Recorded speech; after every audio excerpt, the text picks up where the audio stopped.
Oi, pessoal, eu sou a Jéssica, eu sou bióloga, eu trabalho com a Milena, aqui no Serviço de Criação de Primatas do CTB, na Fiocruz, e hoje eu vou apresentar para vocês uma parte do nosso trabalho, que foi a implantação de um protocolo reprodutivo, que é como uma ferramenta de manejo genético e populacional para a gente daqui do CTB.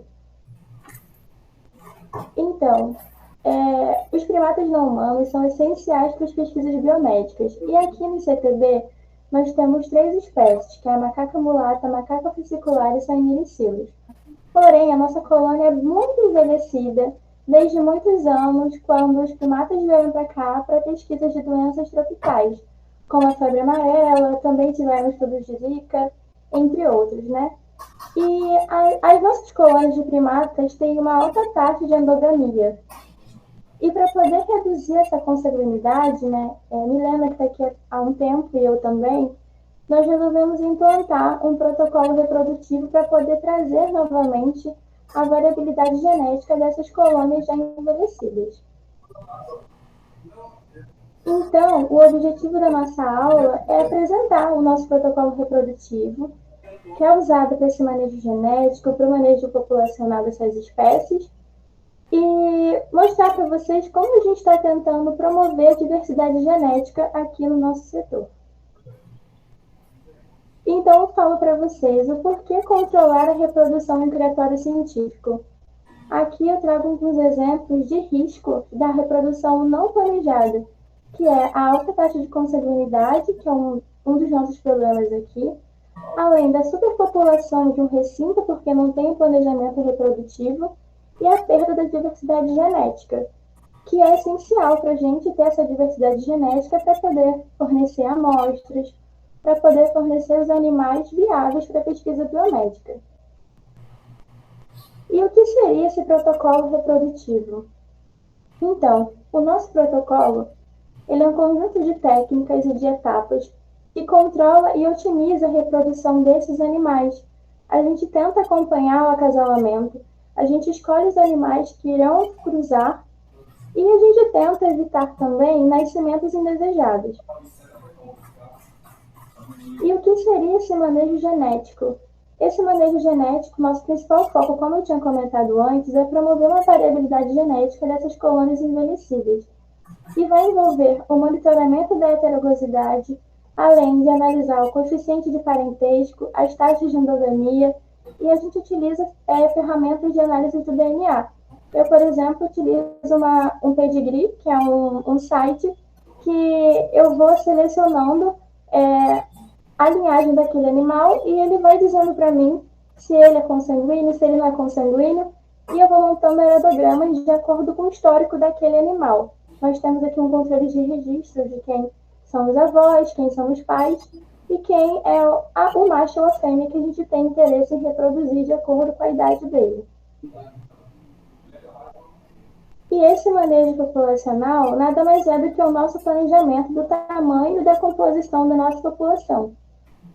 E, além disso, a gente também analisa a capacidade de suporte dos recintos, a dinâmica dos grupos, que é o que a Milena vai falar um pouco para vocês, que vai além da gente selecionar pelo sexo, a idade reprodutiva e a parte da dominância, né, do comportamental, que é muito importante também, porque não é só eu, como bióloga, analisar a parte genética do animal, também envolve todo o comportamento, seleção de grupos, que será falado mais adiante, além do controle da taxa de natalidade e mortalidade. E quais são as vantagens?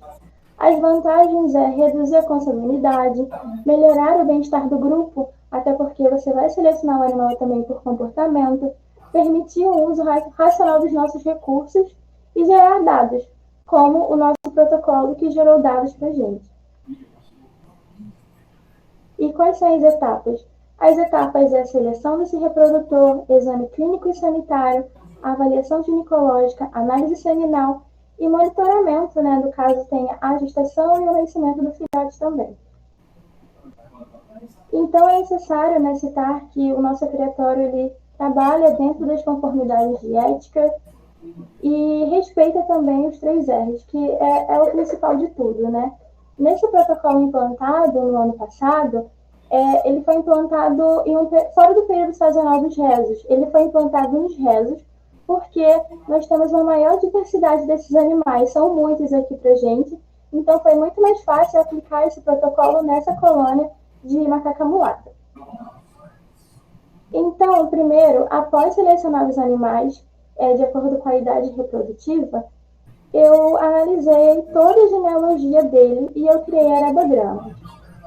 E aqui eu trouxe um heredograma certo, correto, para a gente selecionar esse animal para a próxima etapa, e um heredograma que não é viável para a gente reproduzir, porque ele só iria repetir a taxa de endogamia, além de poder também esse animal carregar algum problema genético que pode acometer as futuras gerações, né, os próximos primatas que eles poderiam produzir.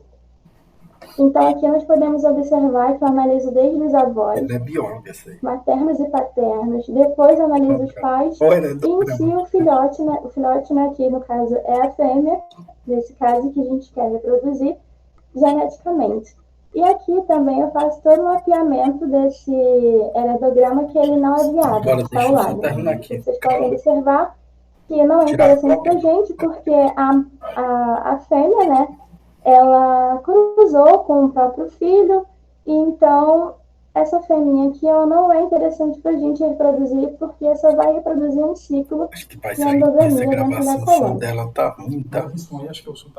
Após esse animal ser aprovado geneticamente, ele vai para a parte do exame clínico e sanitário, que é feito pelos veterinários, com o apoio dos técnicos, meu apoio também, e eles fazem toda a avaliação física, coleta de amostras laboratoriais, e aí se a gente tem interesse em fazer uma análise hormonal, também é pedido, pode ser pedido exame para poder ver dosagem de testosterona, estrogênio, progesterona, e além de testes para estreptococcus do grupo B, que também faz parte de um dos trabalhos que a Milena desenvolveu no mestrado, que é uma bactéria gram-positiva, que ela é prejudicial para a reprodução das fêmeas. Ela pode causar vaginose, endometrite, também pode causar sepse neonatal, natimorto, entre outros casos ruins para a nossa reprodução. Então, essa coleta é feita por swab vaginal e é enviado para um setor fora daqui e a gente obtém o resultado do exame. Sendo assim, o animal sendo aprovado, ele vai para a próxima etapa, que no caso das fêmeas é a avaliação ginecológica, através do exame de ultrassom, né? E nós fazemos toda a avaliação uterina, ovariana, fazemos cálculos, volume, e a gente vai considerar também a espessura endometrial, se aquele animal tem endometriose, como que tá, né, aquele animal, como que ele tá bem para poder reproduzir. E no caso dos machos, a gente faz análise seminal. O nosso objetivo é fazer pelo menos 3 espermogramas para poder analisar a motilidade, concentração, morfologia. E a gente considera uma média de 70% a 80% de motilidade progressiva daquele animal, daquele macho, ser um bom reprodutor. Porém, né, como nós trabalhamos com primatas, sabemos que tem um impasse muito grande, que é a coagulação do sêmen. Então, eu creio que, né, que não só aqui, mas no criatório de vocês, eu tive um contato com a Sheila, e também é um problemão para a gente, que esse sêmen, quando ele tem contato com o ar, ele é coagulado. Então, uma tentativa de pelo menos 3 espermogramas, mas nem sempre conseguimos fazer os 3 espermogramas, né? E o que nós obtivemos de resultado? Após todo o processo de análise dos animais, seleção e formação dos grupos, que é o que a Milena vai falar melhor, nós podemos observar o comportamento afiliativo, o comportamento não afiliativo desses grupos, volume, corte, monta, como eles interagiram mesmo fora do período reprodutivo, né? Que era o que a Milena acreditava, que eu acreditava, e que a Tatiana, que também trabalhou com a gente, acreditava, é que esse contato pudesse fazer com que os animais pudessem acasalar e ter pelo menos alguns filhotes, mesmo fora do período sazonal. E aí tivemos resultados, bons resultados até, nós tivemos gestações, já houveram partos também, e aqui são os dados dos grupos selecionados, porque foram selecionados 36 animais, formaram 5 grupos, E nós temos esses resultados aí de fêmeas gestantes e não gestantes, são dados atualizados. E, em resumo, o que é o nosso protocolo, o nosso objetivo, o que a gente almeja fazer nessas colônias, além de repassar para as demais espécies do criatório. É selecionar o animal, planejar como que ele vai acasalar, o ambiente, tomando conta de todo o bem-estar, analisando o comportamento dele, tentando acompanhar e observar o acasalamento e a interação dele, analisar o diagnóstico positivo de gravidez e, após analisar, acompanhar aquela gestação, caso seja positivo, monitorar continuamente a gestação até o nascimento do filhote. Então, a gente pode concluir que esse protocolo, ele para a gente tem sido estratégico para o nosso programa de manejo, na tentativa de renovar a nossa colônia.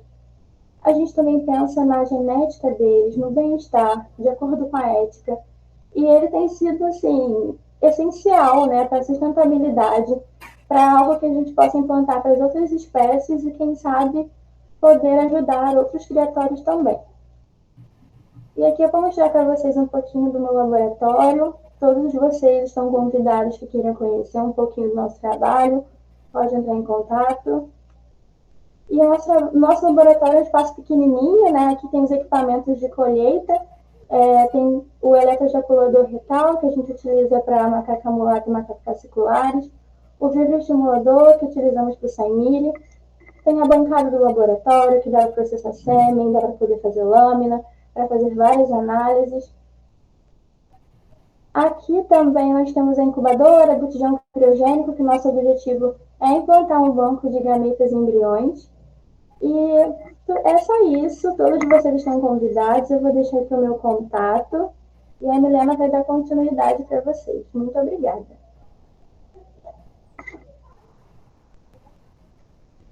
Opa. Oi, tudo certo? Oi. Gente, eu queria ver com vocês se a gente pode deixar, talvez, para o final da minha aula, a gente conversar, tirar dúvidas, se vocês quiserem perguntar alguma coisa, porque a minha aula vai complementar bastante a da Jéssica, né? Aí eu acho que vai ficar mais completinho as informações, se vocês quiserem perguntar algo e tal.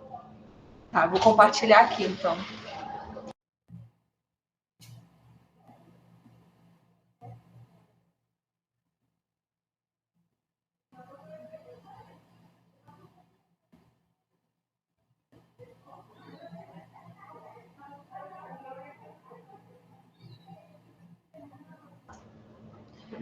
Tá, vocês estão conseguindo ver direitinho? Sim, tá dando sim. Vou fechar aqui, então. Então, gente, boa tarde. Meu nome é Milena, eu sou médica veterinária, né? E como a Jéssica disse, e o Fred também, a gente está juntas aqui trabalhando no setor de reprodução daqui do CTB, da primatologia, junto com o Gabriel também, que é outro veterinário que vocês deram, acho que vocês tiveram aula com ele, né? Ele foi aí para dar aula para vocês. Então, assim, eu estou responsável da colônia, né, de reprodução, e em relação a todos os exames, a toda a parte da gente montar o grupo, criar a colônia do zero, né? E em relação às outras espécies, né, eu fico muito mais voltada para a parte das fêmeas, dos exames reprodutivos, seleção de fêmeas, e o Gabriel entra também na parte com os machos, né, da colheita de sêmen, junto com a Jéssica fazendo a análise do sêmen, né, então a gente tem trabalhado junto dessa forma, que tem dado super certo. E aí, quando o Fred convidou, né, eu e a Jéssica, para poder dar essa aula aqui, a gente ficou muito feliz e agradecida por poder ter essa oportunidade. Eu não sei se o Fred sabe, mas assim, eu quando fiquei sabendo do programa, era uma vontade minha tentar fazer também, mas por quesito de logística, enfim, eu não consegui me inscrever para a prova, né, para fazer, eu não sei se eu ia conseguir me mudar para ir, enfim, tempo, a vida foi rolando, mas eu fiquei muito feliz de receber o convite de poder dar aula, né, para vocês, então eu espero que isso acrescente de alguma forma,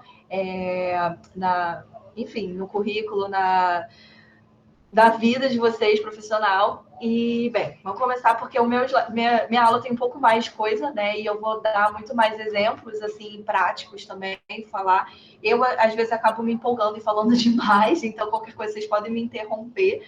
E para não ser muito longo, né, eu vou começar a falar. Então, assim, primeiro, como um roteirinho da aula aqui, eu queria comentar com vocês sobre o papel, né, do médico veterinário na reprodução, em específico.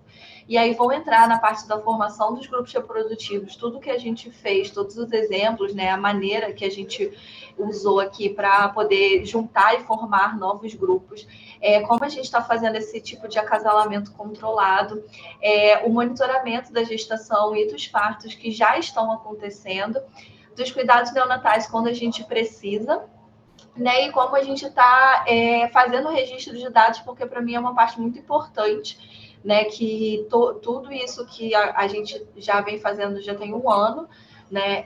Gera 1 milhão de informações, 1 milhão de dados, e no final, assim, a gente precisa tentar se organizar de uma maneira, né, para usar esses dados da melhor forma. Então, eu queria primeiro trazer essa importância do médico veterinário, porque eu acredito que o nosso trabalho na reprodução é um trabalho multidisciplinar. Eu não consigo ver alguém trabalhando na reprodução sem se envolver com outras áreas. A gente está ali diretamente ligado, com certeza, né, com a clínica médica, mas também com a nutrição, com o bem-estar. Então, assim, a gente conversa com basicamente todas as áreas, porque a gente precisa delas para o animal reproduzir, né? Então, a gente também tem um papel super importante, óbvio, no planejamento e no manejo reprodutivo desses animais, como a Jéssica falou, principalmente a gente, né, que cria... tem um criatório científico, né, cria esses animais a fins de ciência, de fazer ciência, a gente precisa ter um planejamento muito bem elaborado e para poder reproduzir e fornecer esses animais, para poder reproduzir animais de qualidade, para participar de uma pesquisa, né? E então, a gente faz parte de todas essas etapas, óbvio, no diagnóstico e tratamento de doenças reprodutivas. Então, não só fazer com que o animal se reproduza, mas se tem alguma coisa de estranho acontecendo, né? Se tem alguma coisa de errado acontecendo, a gente tem que, né, chegar a um diagnóstico e fazer o tratamento.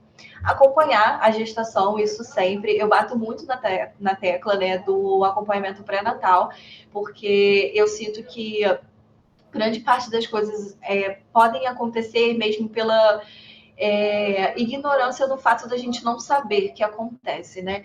Não ignorância no sentido ruim da palavra, mas tem coisa que às vezes a gente percebe que a reprodução acontece de uma forma sem controle e que só na hora do vamos ver é que a gente vai tomar uma decisão, que a gente vai fazer alguma coisa. Não, a gente consegue ou antecipar esse problema ou ter uma noção de que não, esse problema, eu peguei esse problema agora no início, ainda dá tempo de tratar, eu não preciso, né, chegar num nível que não tem mais o que fazer. Cuidados imediatos após o nascimento, seja normalmente numa cesárea, né? Mas também eu vou trazer para vocês alguns jeitos que a gente tem de acompanhar o filhote com a mãe, que eu considero isso como cuidados imediatos, não que a gente esteja necessariamente, né, tocando no animal ali. Acompanhar o desenvolvimento desse filhote, porque se acontece algo de errado com a mãe, ele pode trazer consequências para o filhote durante a gestação. Então, a gente precisa fazer o acompanhamento desse neonato para ter certeza de que está tudo bem, né? Atender a filhotes órfãos, então isso acontece, ainda por cima, numa colônia que está sempre reproduzindo. A nossa taxa aqui de que precisa cuidar de filhote, não necessariamente que o pai ou a mãe, que a mãe, né, no caso, venha a falecer, mas é que às vezes precisa separar, e eu também vou usar alguns exemplos da nossa rotina aqui, e prevenção de doenças neonatais. Não tem jeito, pode acontecer dos filhotes ficarem doentes, mas se a gente puder prevenir de alguma forma, para mim é a melhor forma, né, de fazer isso. Então, vocês vão perceber que eu vou falar muito de uma medicina preventiva, que eu acredito que a reprodução também anda muito, né, com essa área, porque é muito melhor a gente prevenir do que remediar, né? Enfim, eu tive uma professora de aula de reprodução na faculdade que ela costumava dizer que a reprodução é um artigo de luxo. E eu nunca esqueci dessa frase porque eu concordo, assim, sabe? Eu acho. Para um animal reproduzir, ele tem que ter várias coisas no organismo dele funcionando de uma forma muito boa, sabe? Por isso que eu falei que é uma questão multidisciplinar. Ele tem que ter uma saúde boa, ele tem que ter uma nutrição boa, ele tem que ter um bem-estar muito bom para ele poder reproduzir, que isso engloba o manejo também. O manejo do animal no dia a dia afeta diretamente no bem-estar dele. E eu coloquei aqui o pontinho da genética, porque não adianta nada eu querer reproduzir um animal que geneticamente, para mim, não vale a pena, como a Jéssica mesmo falou no início, um animal consanguíneo, um animal que tem algum problema genético que pode passar para os filhotes, né? Então, assim, eu tenho que prestar atenção, nós, né, como veterinários, que estamos responsáveis pela reprodução, nós temos que prestar atenção em todos esses aspectos. E aí, falando bem brevemente dos animais que a gente tem aqui, né? A Jéssica já comentou, temos os rhésus, os sinomogos e os saimiri. Rhésus e sinomogos são primatas do Velho Mundo, né? Originários ali da Ásia, vivem em grupos familiares multimachos e multifêmeas. A grande diferença entre eles dois é que o rhésus, ele possui uma sazonalidade presente, então ele reproduz num certo período do ano, que aqui, né, na América do Sul, é no período que tem menos incidência de luz, que seria o nosso inverno. Então, agora, no meio do ano, eles estão começando o período de reprodução, né? E aí, como a duração da gestação, né, tem mais ou menos 5 meses e meio a 6 meses, tá nascendo filhote no final do ano. Então, lá, início de outubro, início não, meados de outubro, até mais ou menos fevereiro é o período de nascimento de filhote. Já o sinomogos, ele não apresenta essa sazonalidade, então ele pode reproduzir e nascer filhote durante todo o ano, né? Então, não é um período bem estabelecido. O ciclo ovariano dos dois são bem parecidos. O rhésus tem de 26 a 30 dias e sinomogos de 25 a 33. Em ambas as espécies, a menstruação está presente. Então, a gente consegue ver, né, fazendo a vistoria de uma forma visual, que a fêmea está menstruada ou não. Já a saimiri é a única espécie que a gente tem aqui de primata do Novo Mundo, né, originária aqui da América Latina, então pega grande parte da Amazônia. Eu acho que vocês têm aí no SEMP, se vocês não têm, vocês têm na floresta, né? Porque é daí, é endêmico daí, mas também vivem grupos familiares multimachos e multifêmeas. Ele também apresenta a sazonalidade presente, né? Tem isso, e calha ao mesmo período do rhésus, então eles se reproduzem no período com menos incidência de luz, e que aqui pra gente é no inverno, né? E a duração da gestação é basicamente a mesma, podendo ir um pouquinho além. Então, todas as 3 espécies aqui, se você for colocar uma média da gestação, é mais ou menos 5 meses e meio até 6. Que é até bom para a gente, que é um pouco mais fácil de controlar. E aí, o ciclo ovariano do saimiri é bem diferente, né, do rhésus e do sino, porque dura de 8 a 12 dias, é bem curtinha, e eles não têm a menstruação, né? Então, a gente não consegue analisar visualmente se qual fase talvez do ciclo aquela fêmeazinha esteja. E aí a outra grande diferença deles é a realização do período reprodutivo, né, do sex skin, principalmente no rhésus, que não tem no sinomogos. O sinomogos tem algumas mudanças morfológicas, mas não são tão características, principalmente em região perianal e em base de cauda. Fica com um pouquinho de edema e um pouco mais avermelhado, mas não é tão característico como o sex skin do rhésus. Tá? E no saimiri, os machos costumam realizar o fatting, que no período de reprodução eles dobram de tamanho, assim, eles ficam bem maiores, né? E aí eu coloquei que se reproduzem entre maio a agosto, que é o nosso meio de ano aqui, inverno, né? E os nascimentos acontecem de dezembro a fevereiro. Mas a gente tem experiência aqui de filhote que já nasceu, né, outubro, novembro, como eu falei, e tem filhote até que já nasce em março, até abril mesmo já chegou a nascer. E o sinomogos copula o ano inteiro.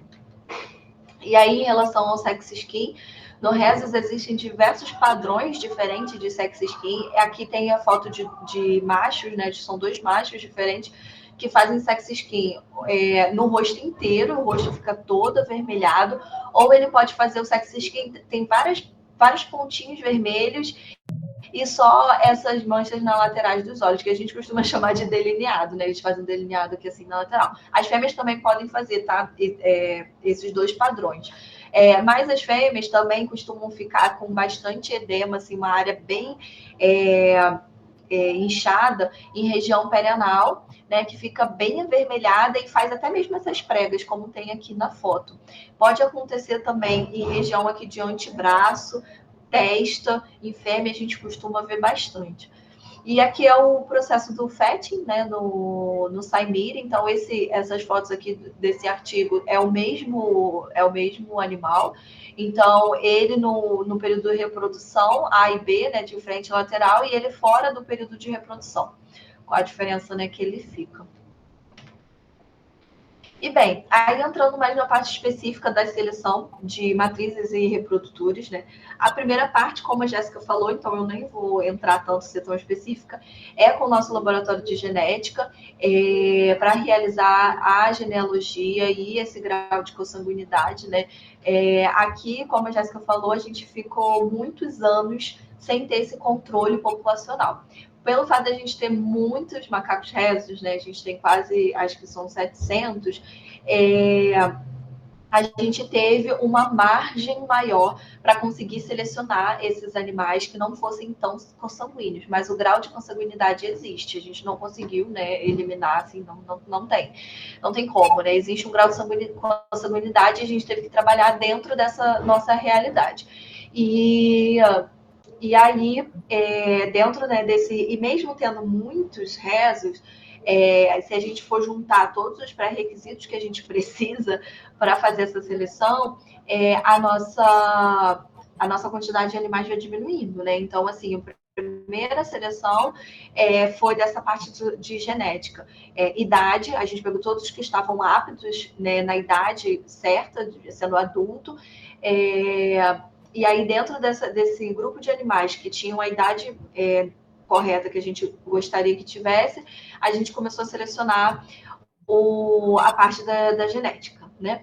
E aí, nisso daí já foi diminuindo mais ainda, e aí a gente chegou numa quantidade de animais, e dessa quantidade de animais, que tinha uma genética boa e uma idade boa, a gente começou a fazer os exames clínicos neles, para, a partir dos resultados, selecionar quem iria reproduzir ou não, né?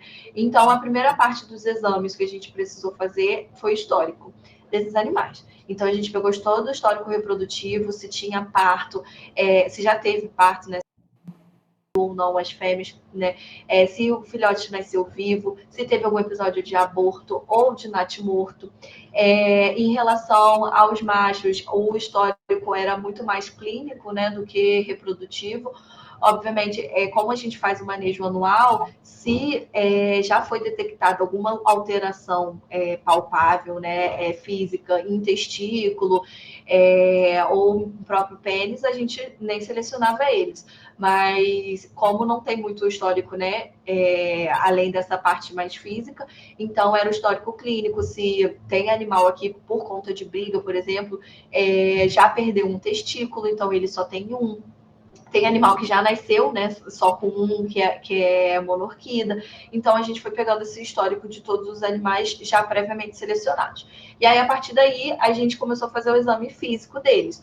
Então, a gente aferiu temperatura, a gente viu peso, frequência cardíaca e respiratória, score corporal, faz a palpação desses animais, vê se tem alguma presença de alguma massa em algum lugar, como que tá, linfonodo ou não. Todos esses exames, eles não foram no intuito para excluir. Ah, eu quero peso até 10 quilos, passou de 10 eu excluí. Não, é só para a gente ter uma noção, né, da relação de uma forma geral. Então, a gente também fez hemograma e bioquímica, principalmente para avaliação hepática, renal, ver se tem algum sinal de infecção ou não, dosagem de eletrólitos, triglicerídeo, colesterol e glicemia. Então, a gente tem uma noção aí geral do quadro de saúde desse animal, e foi como eu falei, não vai ser exclusivo, né? Então, se o animal tinha alguma infecção rolando, eu quero entender o que está acontecendo com esse animal, se eu consigo tratar esse animal, porque ele sendo tratado, ele pode ser um bom reprodutor para mim.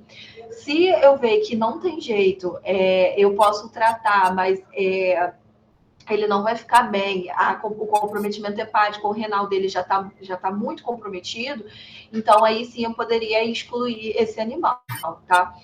Bacteriologia, como a Jéssica falou, a gente iniciou o nosso protocolo para fazer a pesquisa de Streptococcus agalacti, e retal a gente analisou outros micro-organismos, principalmente o Campylobacter, só para ter uma noção de presença e ausência, a correlacionar isso com presença de diarreia, ou não. Mas a gente, como forma de seleção, a gente achou interessante fazer só o Campylobacter. Mas agora, como forma de acompanhamento, eu estou tentando incluir outros micro-organismos para a gente continuar essa pesquisa. Em relação à ultrassonografia, né? Então a gente fez uterina, ovariana e testicular para a gente fazer essa avaliação descritiva, a conformação, se está tudo certo ou não com esse útero, com esse ovário ou com o próprio testículo, né, dos animais, se tem presença de massa ou não, e principalmente o teste de tuberculose. Né? A gente sofre com alguns episódios aqui na nossa colônia, da onde esses animais iam sair, então isso foi uma parte do critério nosso, porque a gente não mantém vivo o animal com PPD positivo, mas como uma forma também de prevenir, porque a gente precisou fazer uma outra demanda de de exame, né, que foi um trabalho nosso, de uma aluna nossa, para fazer o teste, a prevenção da tuberculose. Ai, meu Deus, está fugindo todas as palavras agora da minha cabeça. Da tuberculose latente, desculpa.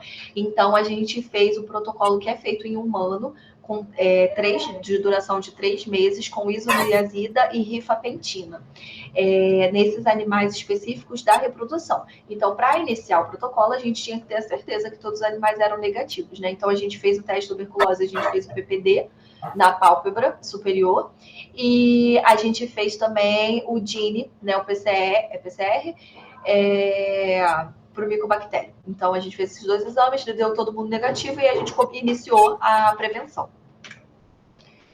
E aí, e aí a parte principal que eu gosto muito de enfatizar, não só a parte clínica, que eu acho que isso é essencial, mas eu acho que a gente tem que conhecer o animal que a gente está trabalhando. Não tem jeito. Antes da montagem do grupo, o que eu fiz? Eu olhei o comportamento desses animais. A gente já sabia que seriam animais de diferentes grupos, de diferentes grupos sociais, diferentes origens, né? Então, por que não parar e observar esse animal? Eu tive um pouco de ajuda no sentido de eu já trabalhava nessa colônia, então eu já estava aí. Eu trabalho aqui há 4 anos, né? Eu já estava aí 3 anos nessa colônia trabalhando, então já tinha alguns animais que eu era muito mais familiarizada. E eu já conhecia a personalidade. Então, a gente, até a posição mesmo de hierarquia, o grupo de machos que a gente selecionou para reproduzir, eu sabia exatamente quem era o dominante, quem era o segundo dominante, quem era o terceiro, quem era o mais submisso. Então, assim, eu já convivia bastante tempo com esses animais. Isso me ajudou muito na hora de selecionar eles. Mas eu acho que é um ponto muito importante para a gente quando a gente fala sobre montar um grupo novo, né?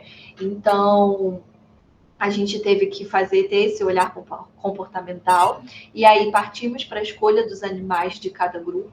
E aí, antes de iniciar, eu já escolhi a ordem de introdução. A partir da informação que eu tinha, né, de comportamento deles, da observação de hierarquia, da personalidade. Eu não consegui, óbvio, ver a personalidade de cada um, mas dos que eu já conhecia, quem tem animal que tem uma personalidade muito forte. E às vezes é muito mais fácil observar esses que têm personalidade muito forte. Então, a partir de todas essas informações que eu tinha, além, né, todos os exames clínicos, quando a gente começou a selecionar os animais, eu já fui montando a ordem de introdução deles, quem ia ficar em cada grupo. Essa parte foi muito importante, porque a gente teve que tomar muito cuidado com a genealogia deles, né, com pai e mãe. Eu tinha que tomar o cuidado de não botar irmão para reproduzir com irmão, né, um macho irmão daquela fêmea. Então, eu tive que misturar mesmo os grupos, para vir de grupos sociais diferentes. E aí, com isso, a gente faz todo um planejamento de enriquecimento ambiental para no dia da introdução, né, nas semanas de introdução, na verdade, não é dia, duraram essas semanas, e a gente tenta realizar ali um manejo comportamental com esses animais, principalmente com o condicionamento, que eu vou falar mais na frente, né, da aula. Mas, assim, um ponto importante desse slide é o conhecer o animal que a gente está trabalhando. A gente precisa conhecer esses animais para começar a montar, né, os grupos reprodutivos. E aí, como que a gente fez? Nós tínhamos dispostos 7 recintos. A princípio, a gente iniciou os grupos com 5, né? E aí depois montamos um 6º grupo, mas foram meses depois. Então, fizemos esses 5 grupos de uma vez só. E aí, o que a gente fez? A gente iniciou a montagem dos grupos pelas fêmeas. Depois que todas as fêmeas estavam estáveis e convivendo assim, né, relativamente bem, porque não foi um processo tão rápido, a gente pausou, não botamos os machos, aí fizemos esse protocolo da tuberculose que eu falei para vocês, ficamos 3 meses fazendo tratamento de todo mundo. Os machos, eles viviam 5 machos juntos, no mesmo grupo, né? Eles já eram selecionados para a reprodução, a gente refez todos os exames e vimos que eles ainda continuavam aptos para reproduzir. Então, a gente fez o tratamento deles junto, né, com essas fêmeas, no mesmo período, e aí, depois do tratamento, que a gente começou a juntar os machos. Então, o nosso primeiro passo foi esse. E aí, como aconteceu? Eu botava, né, pela ordem que eu escolhi, uma fêmea na frente, que aqui o nosso recinto é dividido assim. Aqui é a parte da frente do recinto, o nosso acesso, né, do técnico, quem entra para limpar é por aqui. Existe uma portinhola bem pequenininha, assim, que dá para passar só um macaco, para um refúgio. Né? E essa parte aqui é um pouco mais fechada, é separado por grade, então os animais conseguem se ver, mas eles não conseguem se tocar exatamente, né? Sem entrar em muito contato. Então, o que eu fazia? Eu botava uma fêmea no recinto e outra fêmea no refúgio. Aí a gente preencheu todos os 5 recintos, né? Tudo aconteceu ao mesmo tempo. E aí elas ficavam sem contato físico por 3 a 4 dias para depois iniciar a introdução. O que normalmente eu preferia? Eu botava, por exemplo, na quinta ou na sexta-feira, e aí elas passavam sábado e domingo, que é o nosso período ali tem menos rotina, né? Tem menos movimentação, menos barulho. Elas passavam assim, separadas, e na segunda-feira eu já soltava, porque a gente tinha a semana inteira completa para ver qual vai ser o comportamento delas, se elas iam brigar, se elas iam se dar bem logo de cara, se não, o que a gente poderia fazer para intervir ali. Então, a gente tinha desde segunda-feira para decidir, né, até sexta. Se eu começasse uma introdução no meio da semana, eu fico com poucos dias para tomar essas decisões, caso dê problema. E aí, final de semana, provavelmente eu tenho que regredir. Porque final de semana é um período que a gente menos tem gente, menos tem barulho, menos tem rotina. Então, eu não posso deixar esses animais juntos, né, soltos, sem observação. Então, eu comecei a fazer desse jeito, né? Planejar dessa forma. E aí as introduções foram acontecendo, né? A gente não teve muito problema no início, porque essas fêmeas estavam saindo de um lugar, indo para outra colônia, um lugar totalmente diferente, e convivendo com fêmeas, né, sendo introduzidas com fêmeas que não eram da sua família, né, desconhecidas. A gente achou que isso fosse gerar muita briga, mas acabou sendo ao contrário. Elas não brigavam, mas elas também não não mostravam comportamentos afiliativos, por exemplo, entendeu? Então, assim, elas ficaram, eu fico aqui no meu canto, você fica ali no seu, tá tudo bem, tá tudo certo.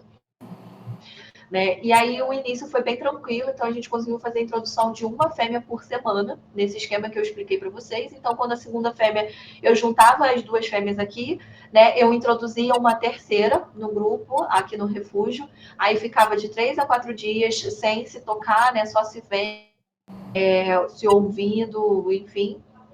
E aí depois abria a portinhola e aí juntava as 3. A gente foi fazendo isso até que todas as fêmeas fossem introduzidas, né? E aí a gente começou a reparar que tinha a gente começou a ter mais problemas quando já estavam todas juntas. E aí, umas coisas que eu percebi que deram certo, né, quando eu fui fazendo, em relação à observação anterior. Por exemplo, em relação à dominância, eu deixei para introduzir as fêmeas que eram mais dominantes nos seus grupos originais por último. Elas não foram introduzidas primeiro. Isso deu mais certo, porque já existia alguma relação, né, entre as fêmeas que já foram introduzidas para quando essa mais dominante que pudesse chegar fazendo mais bagunça e tal, desse uma oportunidade dessas daqui se defenderem, por exemplo. Mas a nossa grande dificuldade é que os rezos têm um comportamento natural deles, eles vivem, né, em grupos sociais, enfim, matriarcais, ou seja, na natureza é a fêmea, né, que a avó, mãe e filha que tem a maior posição hierárquica. O macho que quando entra na idade, né, de puberdade, que ele sai do grupo e vai se enfiar num outro grupo. Então, as fêmeas mantêm essa relação familiar no grupo de origem delas. E aí, aqui a gente estava simplesmente separando elas e montando um grupo novo. E eu acho que esse foi o nosso maior quesito de brigas, entendeu? Porque a dominância ainda não estava muito bem definida. Eu tentei não botar fêmeas muito dominantes juntas para exatamente elas não brigarem, e elas teriam que se rearranjar, né? Se aprender a conviver tudo de novo. Por isso que gerou bastante conflito. E sem falar das personalidades, né? Uma ou outra fêmea que tem a personalidade mais forte, assim, que acabaram dando problemas pra gente, que aí eu até boto como exemplo. Aqui teve uma fêmea que a gente teve que tirar desse grupo. Eu vou dar, né, falar mais específico do caso dela mais para frente, mas a gente teve que tirar esse do grupo, fez uma análise assim, qual é o melhor grupo para reintroduzir ela, porque ela ainda está boa, né, para reprodução, não tem por que não tirar ela completamente da reprodução. Então a gente muda, né, e tenta fazer uma introdução dela em outro grupo e ver se vai dar certo. Acaba sendo um pouco de tentativa e erro, tá? E aí, esse exemplo aqui dessa fêmea, deixa eu só beber um golinho de água. O exemplo aqui dessa fêmea que não se adaptou. Eu não achei foto. Gente, eu fui montando essa aula, eu achei que eu tinha foto de várias coisas. E depois eu fui vendo que eu não tinha foto de quase nada. Eu não achei muita foto específica das feridas delas, assim, só desse dia que teve atendimento. Aqui, os rezos são muito característicos quando eles brigam entre si, né? As fêmeas, elas não têm os caninos, né, gigantes igual os machos, e elas dão várias mordidinhas assim pelo corpo inteiro. Então, são feridas que não são grandes, não são extensas, às vezes nem precisa suturar. E se precisar, às vezes é um pontinho, 2 no máximo. Mas são vários pontinhos, assim, o corpo inteiro, né? Que é o que eu tenho aqui nessa foto. Vocês estão vendo, tem sangue, assim, pelo corpo todo. Essa fêmea, ela tinha um comportamento muito forte de dominância no grupo dela. Ela era bem, assim, bem agitada, bem arretada. E ela arranjava briga simplesmente com todas as fêmeas, todas as fêmeas. E isso já vem do grupo social dela antigo, lá da primeira vez que a gente fez essa observação. E aí eu optei por introduzir ela por último do grupo. Então as fêmeas já se davam bem. Lá quando ela foi introduzida, já conviviam algumas semanas juntas. E aí ela começou a arranjar com uma segunda fêmea, arranjar briga com uma segunda fêmea que estava tentando assumir a dominância daquele grupo. E aí ela precisou ser afastada, fez toda a recuperação, a gente tratou as feridas, né? Ela ficou um tempo afastada em módulo e a gente voltou do zero. A gente faz uma nova tentativa de introdução. A gente fez essa nova tentativa, ela conviveu algumas semanas com um grupo, assim, bem sem briga, né? Não é bem de, estão se catando, não. É bem de sem briga. E aí, assim, do nada, um dia, ela começou a ter conflito com essa mesma fêmea que ela teve na primeira vez. E ela sempre saía perdendo dessa primeira, quando entrava em conflito com essa primeira fêmea. E aí ela ficou num estado muito mal, assim, ela ficou bem mal mesmo, teve que ficar internada por um tempo. E aí eu escolhi retirar ela do grupo e inserir ela num novo grupo social. Hoje em dia, ela já está há alguns bons meses nesse novo grupo social. Ela ainda não é completamente aceita no sentido de dominar todo mundo, porque acho que ela quer impor essa dominância dela. Mas esse grupo tinha uma característica de ter muitas fêmeas mais submissas. Ela não tinha uma dominante assim muito perceptiva. Então, ela se deu bem. Elas não brigam de se machucar, né? Assim, de sair do jeito que ela estava antes. E elas estão convivendo bem agora. Não é nada assim. Temos grupos que estão convivendo muito melhores do que elas, né? Assim, já tem vários, já demonstram vários comportamentos afiliativos há muito tempo. Mas eu acho que elas vão ficar bem e tá tudo dando certo. Não tá emagrecendo, tá comendo, então ela tá evoluindo bem nesse novo grupo. E tivemos outro caso de uma fêmea que não precisou sair do grupo, mas a gente teve que ter uma mudança de manejo por conta de briga também. Essa fêmea que não estava bem, ela já era diferente da outra, porque ela tinha um comportamento de submissão. Ela não enfrentava, ela era muito submissa, ela sempre se encolhia, corria, ficava coada no canto. E a gente não sabe o porquê que gerava essas brigas, porque essa fêmea não parecia ser o tipo de fêmea, né? Não demonstrava pra gente, na verdade, que ela enfrentava, assim, para entrar na briga, entende? Mas ela tinha brigas, acontecia brigas, principalmente com a mais dominante, mas ela acabava brigando com outros membros desse grupo. E aí teve um momento que ela precisou de tratamento, então ela precisou sair. Sempre que a gente precisa retirar um animal do grupo para fazer o tratamento, seja por 2 dias, ou seja por uma semana, a gente tem que voltar, esses grupos recém-formados, tá? A gente tem que voltar tudo desde o início, na introdução delas. Então foi isso que a gente fez. Ela ficou fora um tempo, fez o tratamento, e aí a gente voltou com uma nova introdução, então naquele mesmo esquema. Passou 3, 4 dias no refúgio, sem contato, só se vendo para depois soltar.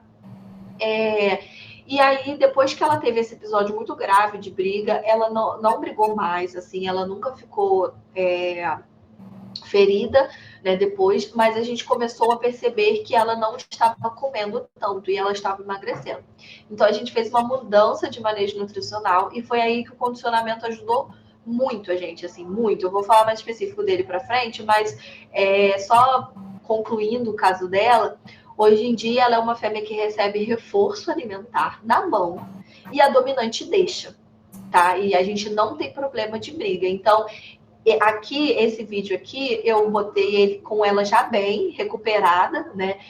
Já estava até ganhando peso aqui nesse vídeo, comendo um enriquecimento, mas vocês vão conseguir ver que ela está sempre ativa em alerta. Ela está comendo ali, mas sempre olhando para o alto, sempre observando se tem alguém vindo roubar ela, pegar o enriquecimento que ela está comendo.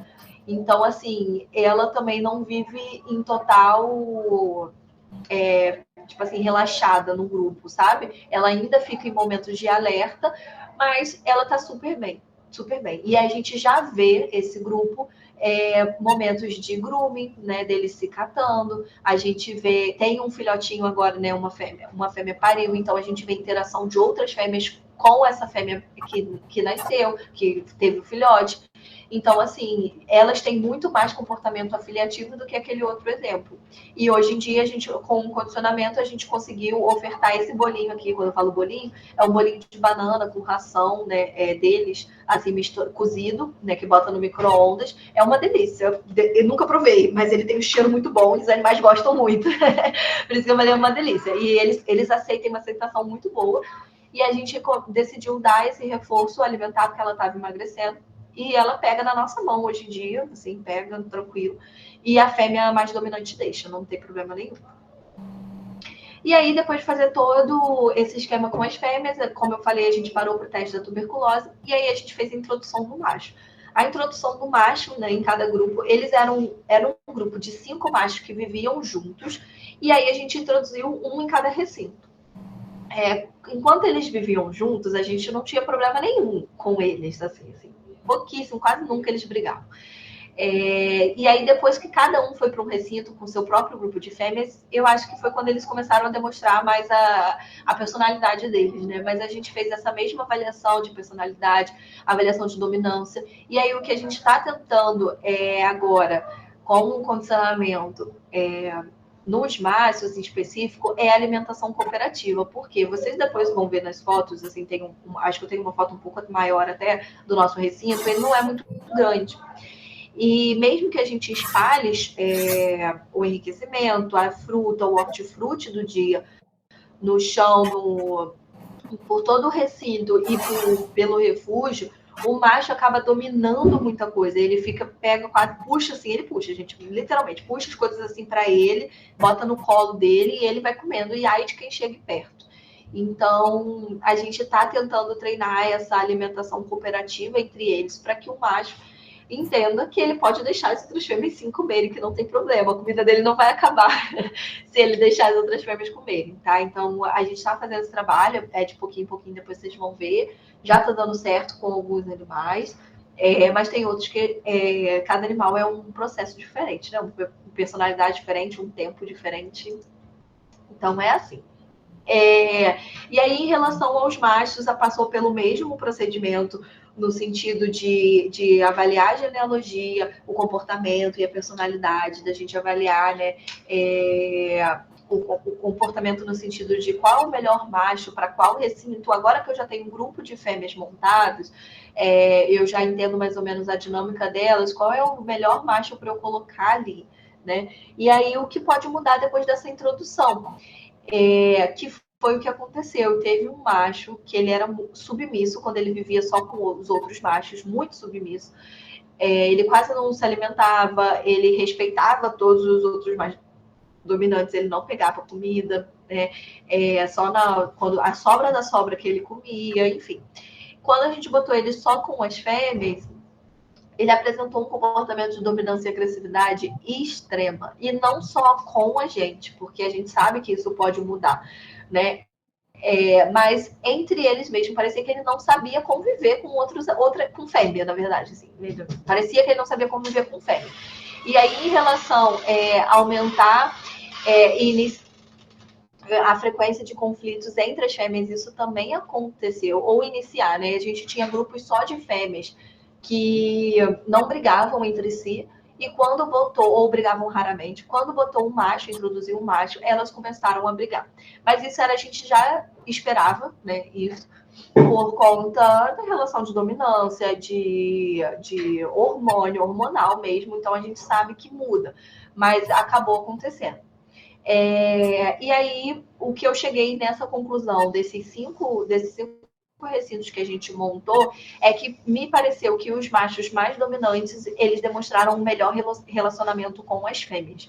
Então, assim, eram 5 grupos. Os 3 mais dominantes do recinto, quando eles viviam juntos, foram os 3 grupos que menos me deram trabalho. O macho não me deu trabalho nenhum em relação às fêmeas. Do primeiro dia que eu abri a guilhotina, eles já dormiram juntos, e eles já ficaram juntos todos os outros dias, sem conflito e sem precisar separar. Os outros 2 machos, que eram os machos mais submissos, foram os que me deram mais trabalho. E bastante. Inclusive, um precisou sair da reprodução porque ele não estava se adaptando. Ele tinha um comportamento, assim, extremamente agressivo, acho que eu vou falar dele. E que estava, assim, estava muito difícil. É esse daqui. Ele tinha um comportamento de agressividade extrema. Eu não sei qual é desses 3 que estão no vídeo, eu não sei quem é ele aqui, mas esse é do vídeo na época que eles viviam juntos, só o macho. Então aqui a gente consegue observar eles comendo pipoca no feno, cada um no seu canto, mas ninguém brigando entre si. Eles conviviam muito bem. Mas quando eu botei ele com a fêmea, ele não permitia a aproximação de nenhuma fêmea além da dominante. Ele só ficava do lado de uma macaca. E eram 6 macacas nesse recinto, né? São 6 macacos nesse recinto. E ele não permitia a aproximação de nenhuma. E na hora da alimentação, só ele podia descer no chão, né? Igual eles estão aqui, para comer. Todas as outras fêmeas ficavam no puleiro. Ele não deixava, nem no refúgio e nem no recinto. Às vezes a gente tentava passar a fruta aqui na frente. Aí, quando ele estava comendo, a gente ia lá para trás e tentava jogar mais lá, né, para elas ver se elas comiam lá dentro. E elas não comiam, elas não desciam, elas tinham muito medo dele e não desciam, mesmo quando ele não estava olhando, não dava. Elas só se atreviam a comer quando ele parava, tipo, eu tô satisfeito, parei de comer. Aí, assim, ele subia pro puleiro e aí elas não ficavam perto dele quando ele subia no puleiro. Então, aí elas desciam ou iam pro refúgio e aí, nesse momento, elas conseguiam pegar uma comida, uma sobra de alguma coisa e aí acabavam comendo. A gente tentou, né, no meio desse processo, retirar a dominante para ver se ele conseguia se socializar com as outras fêmeas. Então, a gente retirou a fêmea dominante, deixou ele com 5 fêmeas, as 5 outras fêmeas, e ele ficava sozinho o tempo inteiro. Ele não entrava, né, todas as vezes que a gente observava, ele não tinha nenhum comportamento afiliativo com as outras fêmeas. A gente fez um afastamento do macho, deixou as 6 fêmeas viverem juntas, e aí a gente tentou, depois de alguns meses, uma nova reintrodução. Eu não desisti dele de primeira, né? Eu tentei uma segunda vez, e aí nessa segunda vez, por que eu falei que a gente, pelo menos em todas as observações, a gente não via ele como uma outra fêmea? Por quê?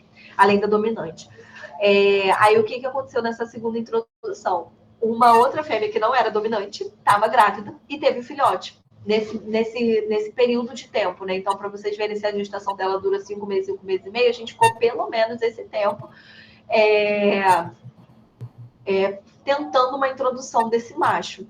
E aí ela ficou grávida, o filhote nasceu, estava no meio desse processo, né, de introdução, da segunda tentativa de introdução dele, e aí ele começou a ter conflitos e atacar essa fêmea com o filhote, que não era a fêmea mais dominante. Então, assim, antes ele apresentava uma agressividade extrema, mas não atacava de machucar. Ele só não ele apresentava uma agressividade com a gente, era muito difícil entrar no recinto dele, e ele não deixava as outras fêmeas se alimentar, uma dominância absurda. Só que aí, com a fêmea com o filhote, ele começou a atacar a fêmea e o filhote. Então, foi aí que eu decidi de retirar definitivamente ele do grupo social. E eu acho que se ele fez isso com esse grupo, ele ia fazer isso com qualquer outro grupo. Então, assim, eu tomei a decisão por não ter mais ele na reprodução, né? Então,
Oi, pessoal, boa tarde. Aqui na Fiocruz acabou a luz e aí a Milena acabou ficando sem internet.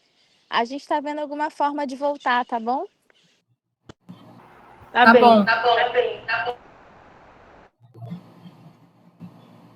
Só um minuto que eu tô descendo para a sala que ela tá e a gente vai ver alguma forma de compartilhar com vocês.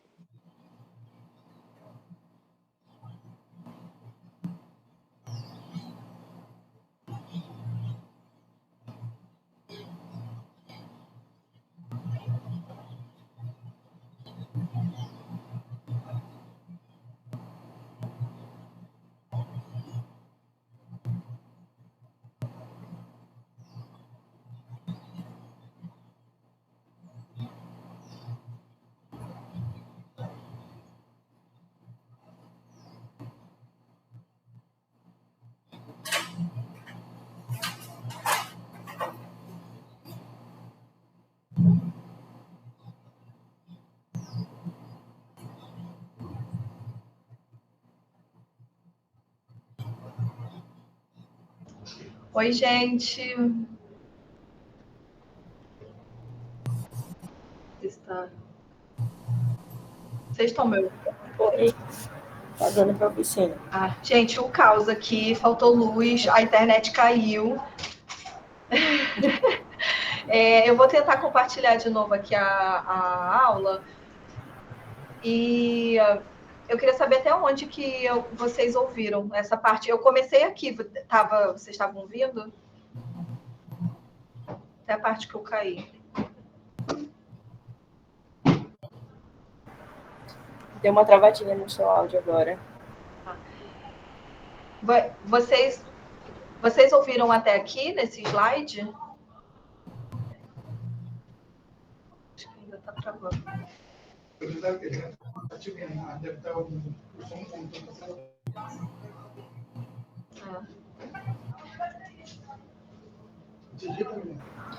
Volta rapidinho, por favor. Calma aí. Acho que a gente não ouviu desse slide, não. Isso, eu tava falando dele, talvez tenha terminado de falar nesse, assim, passado pro próximo. Mas não isso, o que tava falando pro próximo. Tá, beleza. E eu não sei se eu ainda tô travando aqui um pouco. Acho que não, tá ouvindo direito. Agora sim, tava dando uma travadinha, mas melhorou já. Tá, que bom, gente. Desculpa aí. Então, vamos começar esse daqui, né? Sobre o monitoramento, como que a gente está fazendo, né? O que a gente descobriu é que a monta por dominância é diferente da monta por acasalamento, né? Que a gente descobriu, não, a gente já imaginava, mas a gente teve um efeito, não é um efeito, né? Mas a gente, assim, conseguiu ver na prática, porque teve um recinto que a gente conseguiu observar a monta acontecendo, né? Mas nenhuma fêmea daquele recinto ficou grávida. Enquanto outros recintos, assim, mais de 4, mais de 5 fêmeas ficaram grávidas. Então, a gente relacionou talvez o macho ainda estivesse estabelecendo a relação dele com as fêmeas, essa relação de dominância com as fêmeas, e não só fazendo, né, e não acasalando. Então, ele não ejaculava em si, porque nenhuma fêmea ali ficou grávida. E aí, dos recintos que tiveram fêmeas grávidas, a gente conseguiu perceber que de um recinto de 7, 6 fêmeas, as fêmeas mais dominantes e a com mais experiências ficaram grávidas primeiro. E aí, por que a gente estava observando isso? Em todo esse processo de monitoramento e de montar o grupo e tudo mais, quando a gente juntou o macho com um grupo de fêmeas, foi fora do período de reprodução deles. Já era entre novembro e dezembro. Então, seria um período que eles estavam fora do período de reprodução. E a gente ficou na dúvida, será que vai engravidar? Será que não vai e tal? E mesmo assim, com o estímulo do macho, né, tiveram algumas fêmeas que engravidaram, sim, mesmo fora do período de reprodução deles. A gente percebeu também que o grupo que tinha maior estabilidade social, que eles se davam mais bem, não brigavam, né? Depois da introdução no macho, deu tudo certo, foi o grupo que mais teve fêmeas grávidas. Então, essa parte do estresse, né, deles, apesar de todo mundo receber enriquecimento, a maioria, né, participar do condicionamento, essa parte do estresse também influencia muito. Então, o grupo que era mais calmo, que menos tinha conflito, foi o grupo que mais teve fêmea grávida naquele recinto. E aí fica o questionamento, por que algumas fêmeas não engravidaram, né? É um questionamento nosso, no sentido de, pode ser porque estava fora do período de reprodução, e aí realmente nenhum ovulou, mesmo com o estímulo do macho, né? O estímulo hormonal, o estímulo acabou de entrar um macho aqui nesse recinto, já que outras fêmeas engravidaram, né? Passaram pela mesma situação e conseguiram engravidar. E aí eu fico questionamento, será que esse macho ele não estava realizando a monta e ejaculando, ele estava realizando a monta só para mostrar dominância e mostrar que ali era ele que manda e tal, e aí depois vai engravidar? Então a gente ficou com esse questionamento de por que algumas fêmeas não engravidaram. A gente pode pensar, poderia ser algum problema com a fêmea. Mas a gente fez todos os exames antes, então, assim, isso me deixa um pouco com a consciência um pouco mais leve, né, de que eu acho que não era problema com a fêmea em si, não. Eu acho que foi muito mais problema comportamental ou de estabelecer uma dominância naquele grupo, né? E aí, por isso que tiveram grupos que não engravidaram. E aí, agora, a gente está saindo de um período reprodutivo, né? Então, começou lá em maio, junho, o nosso período reprodutivo, e agora a gente está em meados de agosto. Então, eles estão saindo do período reprodutivo. E aí, vamos efetivamente ver quantas fêmeas ficaram grávidas, né? E ter essa noção um pouco melhor.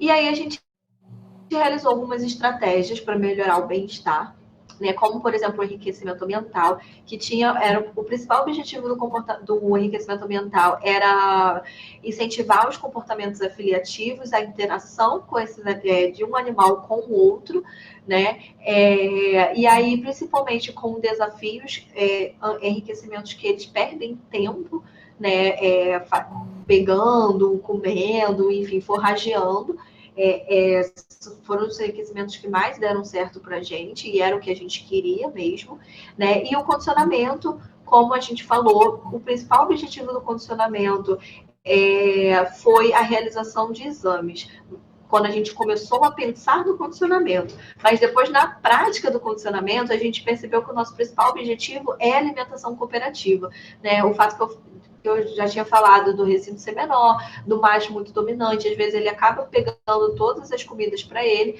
então a gente percebeu que esse era o nosso principal objetivo. Superando isso, a gente já está conseguindo fazer em alguns recintos uma aproximação melhor, né, das fêmeas, quase todas se aproximam, e aí em um outro recinto há essa permissão do toque para fazer a realização de exame. O principal objetivo dos exames que a gente quer fazer é a ultrassonografia abdominal para avaliar a fêmea grávida, né, gestante. Então, assim, seria o melhor de todos os mundos para a gente, que a gente não precisasse capturar, gerar todo um estresse e sedar aquela fêmea grávida, né, possivelmente grávida, para poder fazer um exame e confirmar a gravidez. Se eu pudesse fazer por condicionamento, ia ser o ideal. Então, é o nosso plano para o futuro, que algumas fêmeas a gente já tem conseguido, já está bem avançado, né? Mas o nosso plano para o futuro é fazer a maioria das fêmeas, né? E aí, dessas estratégias, as principais, né, foram as mudanças de manejo. Então, a gente adicionou substrato no chão. Não é sempre, porque como o céu é aberto, né, é telado, mas tem contato, né, é aberto, não tem uma telha. Então, quando chove, molha o substrato. Então, a gente não bota quando a previsão do dia é de chuva.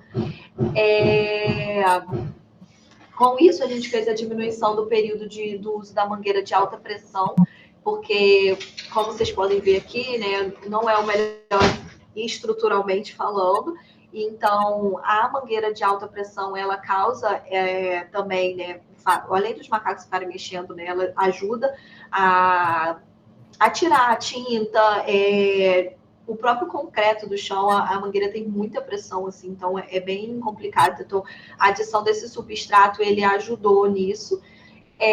Adicionar pontos de alimentação e bebedouro. Então, assim, era uma colônia, né, essa estrutura utilizada com outro propósito. A gente precisou esvaziar e montar a colônia de reprodução. E aí, com isso, a gente adicionou mais comedouro, mais bebedouro para os animais, né, para todo mundo ter acesso. E também melhora a relação técnico-animal. Se você está causando menos estresse naqueles animais, você tem um manejo melhor com eles se dão bem melhor com os técnicos, eles ficam bem menos estressados quando os técnicos estão realizando a higienização deles e tal. Em relação à dieta, a gente precisou mudar, né? Alguns animais tinham essa necessidade de suplementação, e principalmente aqueles que não se alimentavam direito, como eu dei o exemplo daquela fêmeazinha. E o que a gente está tentando agora é diminuição do uso de frutas e aumento do consumo de legumes e vegetais e folhas também. Principalmente folha, né? E legumes e vegetais, assim, eles já faziam parte da dieta, então a gente só está tentando meio que trocar os legumes e vegetais pelas frutas, né? E aí os animais aqui têm consumido bem, eles não são chatos para consumir, graças a Deus. E fazer um aumento da ingestão hídrica, porque durante o tratamento que eu falei da tuberculose, a gente percebeu que tinha uns animais com um certo comprometimento renal, que já estava aumentando assim mais do que o aceitável. Então a gente começou a aumentar essa ingestão hídrica, principalmente pelo condicionamento deles. E aí, falando do condicionamento, o nosso principal, né, objetivo passou a ser a permissão do macho para que as fêmeas se aproximem, para que role essa alimentação cooperativa. O vídeo que está rolando enquanto eu estou falando, né, é de um macho. Eles têm um ponto fixo deles, a gente só faz a sessão de condicionamento se eles estiverem nesse ponto fixo. E aí, esse macho, a gente está fazendo treinamento dele levantar e dele sentar ao meu comando. Tá vendo que ele fica em pé, e aí quando eu mando, ele senta, né? E aí, nisso, a gente vai dando pedacinho de maçã para ele. Eu vou tentar depois, acho que dar uma seringa de suco que ele não gostou. E acontece isso, gente. Às vezes a gente troca o sabor do suco, eles não gostam e não querem mais beber. Mas ele já está num nível que ele entende. Ó, ele vai beber e vai se afastar. Ele não gosta e depois não quer mais se aproximar. Ele já está no nível que eles entendem que se ele ficar ali e ele deixar as outras fêmeas se aproximarem, ele vai continuar recebendo recompensa da mesma forma. E no final vai receber uma recompensa muito melhor. Então, não tem por que ele atacar as outras fêmeas e não deixar as outras fêmeas se aproximarem. Enquanto eu tô com o macho, sempre tem uma pessoa específica só para o macho. Tem mais 2 outras pessoas comigo no restante do recinto, fazendo o condicionamento com as outras fêmeas. E aí ele não ataca elas, ele não vai roubar a recompensa delas, ele fica no local dele, porque ele sabe que se ele sair dali, ele não vai receber mais nada. E se ele se comportar o condicionamento inteiro, a sessão toda, ele vai receber um bolinho de geleia de banana, sem adição de açúcar, tá, gente? A gente só reduz no forno mesmo a banana. Porque é muito mais gostoso, muito saboroso. É uma bolinha que a gente faz assim, bem pequenininha, então é o suficiente da nutrição dele. E aí, o que a gente está tentando com as fêmeas é permitir um toque para fazer uma palpação abdominal, para realizar futuramente a ultrassonografia. O que tem ajudado muito a gente no condicionamento é a administração de medicação oral. Então, como todos, a maioria, né, quase todos, já bebem a seringa com muita facilidade, a gente consegue disfarçar o medicamento ali dentro e eles tomam sem perceber. É muito bom. Esse reforço alimentar individual, quando necessário. Então, eu preciso dar um bolinho de suplementação, preciso dar alguma coisa. Eles já estão acostumados a se aproximar, então eles recebem, eles pegam na nossa mão sem problema. E aumento da confiança do animal em relação aos treinadores, né? E aí aqui eu trouxe 2 videozinhos para vocês, que a gente instalou essa janelinha de propósito para quando precisar fazer o exame. E esse aqui é um recinto que está mais avançado, né? Essa fêmea aqui já deixa a gente fazer a palpação abdominal sem problemas nenhum, enquanto a gente está dando suco, a seringa para ela. Ó. Então, o primeiro passo foi ela se aproximar. O segundo passo foi ela ficar na posição correta, porque tem que ficar na posição correta.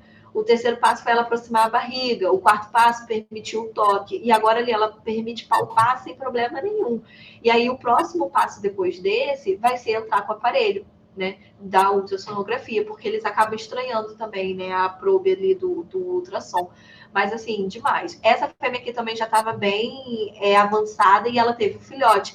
Então, ela se aproxima, ela permite o toque no filhote, vocês vão ver. A gente acabou que a treinadora desse dia nem abriu a portinhola, mas ela permite o toque. E isso é muito bom para avaliar o filhote. O filhote aqui perto, eu consigo ver tudo nele. Eu consigo ver se ele tá mamando, se ele tá magro, se ele tá gordo, se ele tá bem, se ele não tá agarrando. E a fêmea deixa enquanto tá tomando a seringa, sabe? Assim, tem ajudado muito a gente, tá? O condicionamento. Então, voltando para o período reprodutivo, né, a gente faz o diagnóstico de gestação dessas fêmeas através do exame de ultra, e aí, infelizmente, a gente ainda tem que capturar, setar todo mundo, né, para poder fazer. A gente vê quantas fêmeas grávidas por recinto, porque isso faz uma diferença na dieta, né? Então, quando as fêmeas estão grávidas, a gente avisa o setor de nutrição, então normalmente eles mandam uma dieta diferenciada, principalmente no teor de proteína desses animais, que eles precisam demais, né, quando estão grávidas. E aí a gente faz uma observação diária dos recintos, a gente já tem todo o histórico desses animais, se é nulípara, primípara ou multípara. E aí, quando o filhotinho nasce, a gente consegue ver de uma forma à distância, né, como eu falei no início, se está tudo bem. Que é se o filhote está agarrado, se o filhote está mamando, se ele está na posição correta, eu vou mostrar para vocês agora as posições, e qual é a relação com o grupo, porque às vezes o filhote pode estar super bem com a mãe, mas o grupo está super estressado, como teve o exemplo do macho que atacou a mãe e o filhote, ou às vezes tem uma outra fêmea tentando roubar o filhote. Em Saimiri, isso acontece bastante, esse roubo de filhote. Então, todos esses pontos a gente tem que ver muito, eu acho muito bom ver assim no dia que nasceu, mas a gente pode ir acompanhando nos dias seguintes também, entendeu? Então a gente vai fazendo isso. Eu acho que eu trouxe alguns exemplos aqui. De rezos e sinomólogos, os filhotes costumam ficar agarrados na barriga, né, perto do peito e na barriga. Então eles têm um acesso muito fácil ao peito. O tempo todo eles estão lá, eles ficam até chupetando ao invés de mamar, né? O peito, então é mais fácil de observar. Já no Saimiri, tem algumas espécies do Novo Mundo também, que carregam nas costas. E aí, para o filhote conseguir mamar, ele tem que descer, vir aqui por debaixo do braço da mãe para acessar o peito. É muito mais difícil para ele, né? Porque ele tem que se mexer muito mais, no caso do filhote, e para a gente de observar, porque quando ele está nessa posição aqui embaixo do braço da mãe para mamar, a mãe fica com o braço na frente e fica um pouco escondido. Então, às vezes, o filhote pode estar na posição correta, pode estar descendo para o braço, né, por debaixo do braço da mãe, mas ele não está achando o bico do peito para mamar. Então, eu tenho que perder muito mais tempo observando isso, né? Eles têm a vantagem de que eu acho mais fácil, né? Eu, Milena, em particular, observar se eles estão agarrando bem, por conta do rabo também, esse rabo mais compridinho dá a volta no abdômen da mãe, a perna e o braço. Tudo isso são sinais para saber se ele está bem ou não. Se ele tem uma cabeça pendulando, se ele tem um braço solto, pode ser que ele não esteja bem, pode ser que ele esteja com uma hipoglicemia e já não está mais com força para se agarrar na mãe. Então, tudo isso são pontos, né, de observação. E aí eu trouxe um caso clínico para vocês em relação a um prolapso vaginal que a gente teve de uma fêmea nulípara. Ela nunca tinha parido, gente, nunca tinha ficado grávida. Uma fêmea de 6 anos de idade, estava assim, entrando na sua fase adulta, apresentou prolapso vaginal no terço final da gestação. Essa foi a situação aqui, um dia antes da gente fazer a cesárea, tá? Eu olhei o dia da foto, estava mostrando para vocês. A gente, quando começou a apresentar o prolapso, eu comecei a partir daí uma observação diária muito mais intensificada nessa fêmea. No início, ela apresentava um iniciozinho de prolapso quando ela sentava nessa posição. Quando ela ficava em 4 apoios, voltava e ficava com formação normal ali na parte da vagina. Só que foi aumentando, eu acredito pelo fato do filhote, já era o terço final da gestação, mas o filhote está ganhando mais peso e está se aproximando mais da data do parto, né? O prolapso foi aumentando, Nesse prolapso em específico, a gente não viu saindo nenhum líquido amniótico, por exemplo, porque já tiveram outros que a gente acompanhou que saíram. A gente não viu nenhum líquido, não estava necrosando, não estava machucado. Assim, era um tecido viável, mas que estava muito edemaciado, assim, muito edemaciado e muito protuberante, né, assim, para fora. Então, a gente tomou a decisão em equipe, né, eu, Gabriel, de necessidade de uma cesariana, com 2 semanas antes da data provável do parto. Então, assim, era um filhote que poderia ser um prematuro, mas era um prematuro quase a termo, tá? Porque a gente ainda considera os erros, né, de medição, uma semana para mais, uma semana para menos. Então, assim, ele estava quase a termo, não ia dar muitas complicações para a gente. E aí a filhotinha nasceu bem, é uma fêmea, nasceu super bem. A fêmea também ficou bem, a mãe, né, ficou bem. E aí o prolapso vaginal retornou de forma imediata pós-parto. Gente, a gente tirou o filhote, o tempo de suturar a fêmea, né, assim, acordou da cirurgia, acabou a sedação, acabou tudo. Ela começou a acordar, a despertar, ficou sentada na gaiola, já não tinha mais prolapso. Então, assim, foi uma coisa que eu não entendo. E ela, assim, o que a gente costuma ver pro lado, fêmea multípara, que já teve muitos filhotes, já tá com os ligamentos um pouco mais frouxos e tal. Ela nunca tinha ficado grávida na vida dela. Ela foi a primeira gravidez dela. Não tinha nem como a gente adivinhar isso, mas aconteceu. E acontece. E aí, um caso comportamental que eu trouxe foi aquele macho atacando mãe e o filhote, né? Então, mesmo problema de comportamento de agressividade, dominância extrema. Foi no dia do nascimento do filhote que eu falei, né? Foi na hora da oferta do hortifruti. Ele atacou a mãe. E aí, logo depois desse episódio de atacar a mãe estava no recinto. Eu, Milena, acredito que ela tenha tentado pegar alguma comida, porque ela tinha acabado de parir, ela devia estar morrendo de fome, tadinha. E aí ele não deixou e foi atacar a mãe. Ela saiu, se afastou, foi para o refúgio, né? Que é a parte um pouco mais protegida. E ficou no puleiro do refúgio, lá em cima. Só que esse puleiro do refúgio é gradeado, né? E aí ele conseguiu vir pelo puleiro do recinto, eles se encontraram pela grade, e aí nisso, pela grade, ele conseguiu atacar o filhote. E aí ele arrancou todo o cordão umbilical do filhote, e aí foi nesse momento que eu já estava na dúvida, né? Se ele sairia ou não do grupo, que ele não estava se dando bem, que aí eu decidi e falei assim, não, realmente agora eu vou ter que tirar, porque eu tô arriscando aqui a vida de um filhote que não pode morrer, por causa disso. Então, ele precisou sair do grupo. E aí, falando um pouquinho dos métodos de intervenção, eu juro que tá acabando, tá, gente? A gente intervém nessas situações quando tem um risco direto à saúde, né? Seja da mãe ou do filhote. E quando tem um risco indireto, a gente tem algumas estratégias disso acontecer. Como assim um risco indireto à saúde? É que aquela situação não está comprometendo 100% a saúde do animal. Então, se eu intervir de uma outra maneira, pode ser que eles se recuperem sozinhos, sem eu precisar intervir de alguma forma. Então, normalmente, quando tem um risco direto à saúde, a gente já separa de vez mãe e filhote, dependendo de quem for, né? Normalmente é o filhote, porque a gente sabe que acomete mais, e vai ser criado na mão, né? No nosso setor de neonatologia que a gente tem, na creche que a gente chama. Mas pode acontecer também, por exemplo, intervenção cirúrgica através de cesariana. Tem um risco direto à saúde da mãe, como aquele prolapso tinha, e até mesmo lá do filhote, porque eu acho que não nasceria um filhote na parto normal com aquele prolapso. A gente faz alguma intervenção. E aí, quando é um risco indireto, aí, o que a gente pode fazer? Se, por exemplo, o filhote está com uma hipoglicemia, tem algum problema, a gente pode realizar todos os cuidados com o filhote e tentar depois reaproximar ele da mãe. Já aconteceram alguns casos aqui que a mãe aceitou sim de volta, não teve problema. Então, a gente trata, independente do que o filhote tiver, e a gente tenta reaproximar da mãe. O que já aconteceu bastante aqui em fêmea de Saimiri inexperiente, que era o primeiro parto também, é que, como eu disse, acontece de algumas mães tentarem roubar o filhote, né? Umas mães mais experientes, né? Umas fêmeas mais velhas.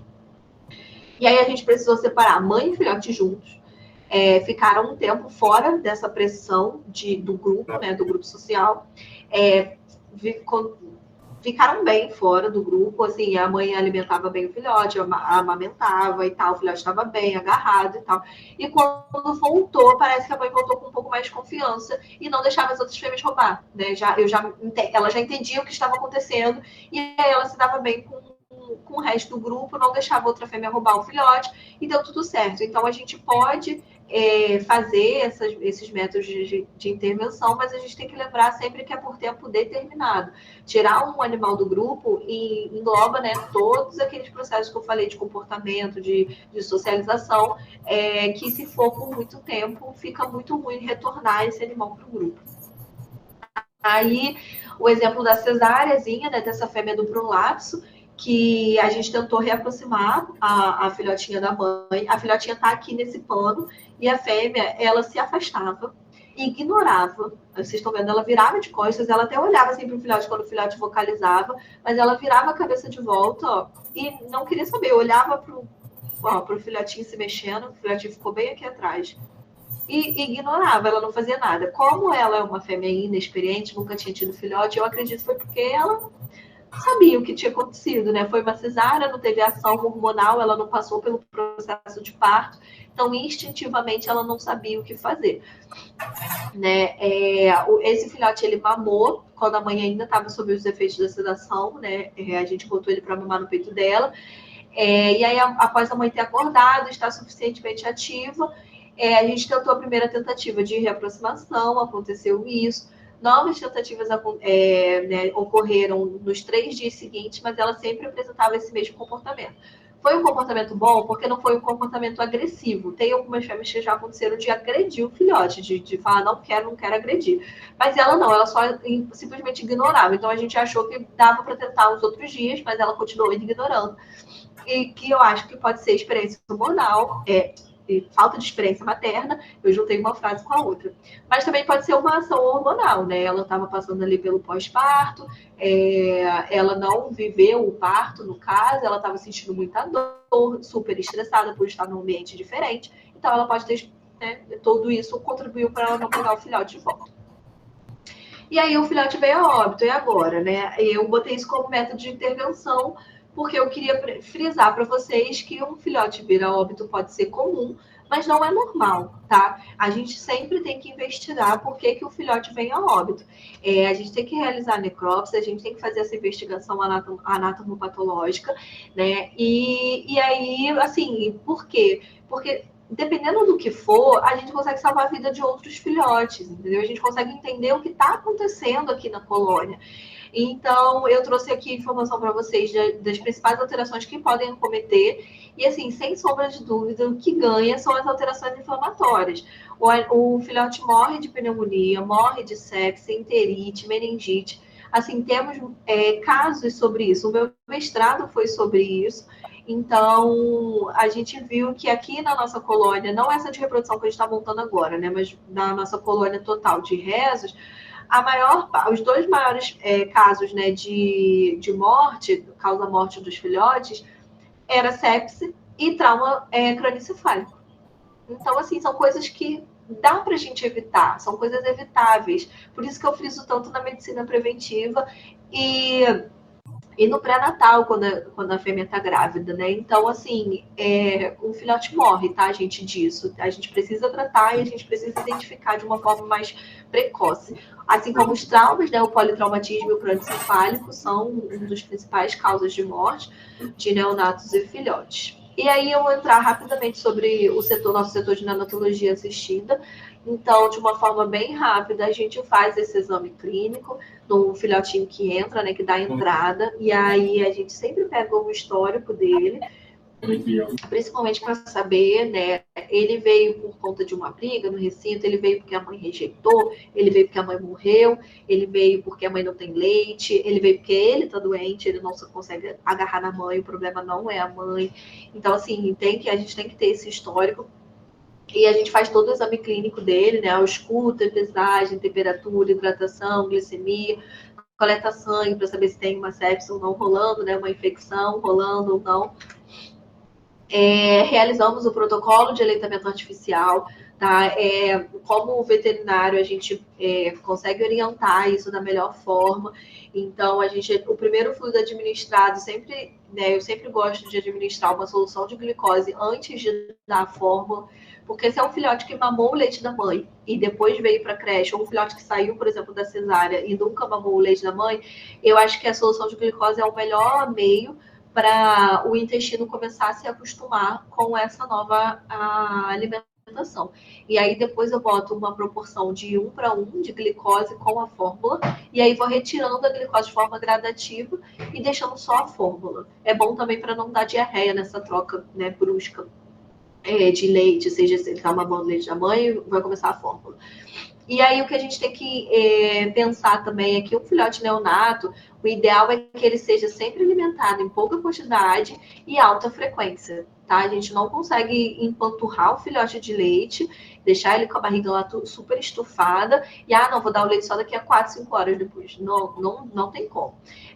Eu trouxe esse gráfico aqui para vocês só para mostrar a diferença entre as espécies, porque de um Saimiri de um gênero Saimiri para o gênero macaca, né? E aí, quando você chega aqui no pico da ingestão calórica, é ingestão calórica por idade, que seria mais ou menos 2 semanas de vida. O pico de ingestão calórica do gênero macaca é aqui um pouco acima de 250 quilocalorias por quilo por dia, né? Enquanto do Saimiri está lá em 450. É quase o dobro, sabe? Então, assim, a gente tem que prestar atenção nisso, porque o tipo de protocolo vai ser diferente de espécie para espécie. A gente não usa o mesmo protocolo para 2 espécies tão diferentes assim. Aí, só para falar das fórmulas que a gente tem disponíveis no mercado, aqui na Fiocruz a gente costuma usar a Nanconfor 1, é a nossa primeira opção para filhotinho neonato, assim, que acabou de vir, né, da mãe. E aí, conforme vai crescendo, a gente gosta de usar a Pitamil Premium também, tá? A gente tem associado muito essas 2 fórmulas. E aí, trouxe aqui, por exemplo, os níveis de proteína por 100 gramas. E depois eu posso disponibilizar essa aula para vocês, se vocês quiserem, né? Mas é só para terem uma noção. E aí, por que eu trouxe isso? Porque os níveis de proteínas para filhotes também vai mudar conforme a espécie, né? Então, assim, enquanto aqui, ó, o Saimiri tem a necessidade de proteína de 17 gramas por quilo por dia, a macaca mulata, isso de 2 a 3 semanas de vida. A macaca mulata de 1 a 7 meses de vida vai ter 4. Então, assim, é de uma diferença muito grande, sabe? Aí de macaca mulata para macaca fasciculares não aumenta tanto. 4 para 3,8 não é tão diferente. Mas para Saimiri, sim. Então, se a gente estiver lidando assim, com 2 espécies bem diferentes, a gente tem que prestar atenção nisso. Eu trouxe também aqui algumas formas de se alimentar, né? Quando o animal está muito debilitado, a gente faz alimentação por sonda. E esse aqui é um filhotinho de sinomogos que estava mamando na mamadeira super bem. Eu filmei aqui para mostrar para vocês, que também é um dos jeitos que a gente faz quando ele ainda está na incubadora, né? Quando ele sai da incubadora e vai para um módulozinho que a gente chama, que é uma gaiola, a gente já bota o suporte da mamadeira, para a gente não ter que ficar segurando e tal, eles também não se acostumarem tanto com a gente, né? E essa daqui é um exemplo de uma filhotinha prematura, que a gente fez esse dispositivo porque ela estava tendo muita dificuldade de mamar, de pegar o bico da mamadeira. Então, a gente fez esse dispositivo com a luva, que é desse artigo aqui, essa metodologia, né, é desse artigo aqui também, que cuidou de 3 filhotes de rezos prematuros, e eles usaram isso, né, a seringa acoplada na luva, e ela bebeu super bem, assim, ela tinha um reflexo bom de sucção, vocês conseguem ver aqui na bochechinha dela.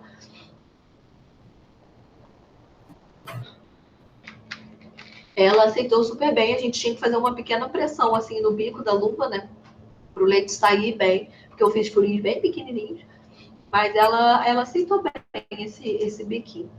E aí a gente faz o acompanhamento, eu trouxe aqui alguns exemplos para vocês, de fezes, por exemplo, 5 dias de vida, era dessa filhotinha prematura, que nasceu. Então, assim, com 5 dias de vida, ela ainda estava eliminando o resto do mecônio, né? Então, assim, foi uma coisa até que a gente ficou preocupada, porque já tinha bastante tempo, ela não estava defecando direito, e o aspecto das fezes dela ainda estava assim, pastosa e tal.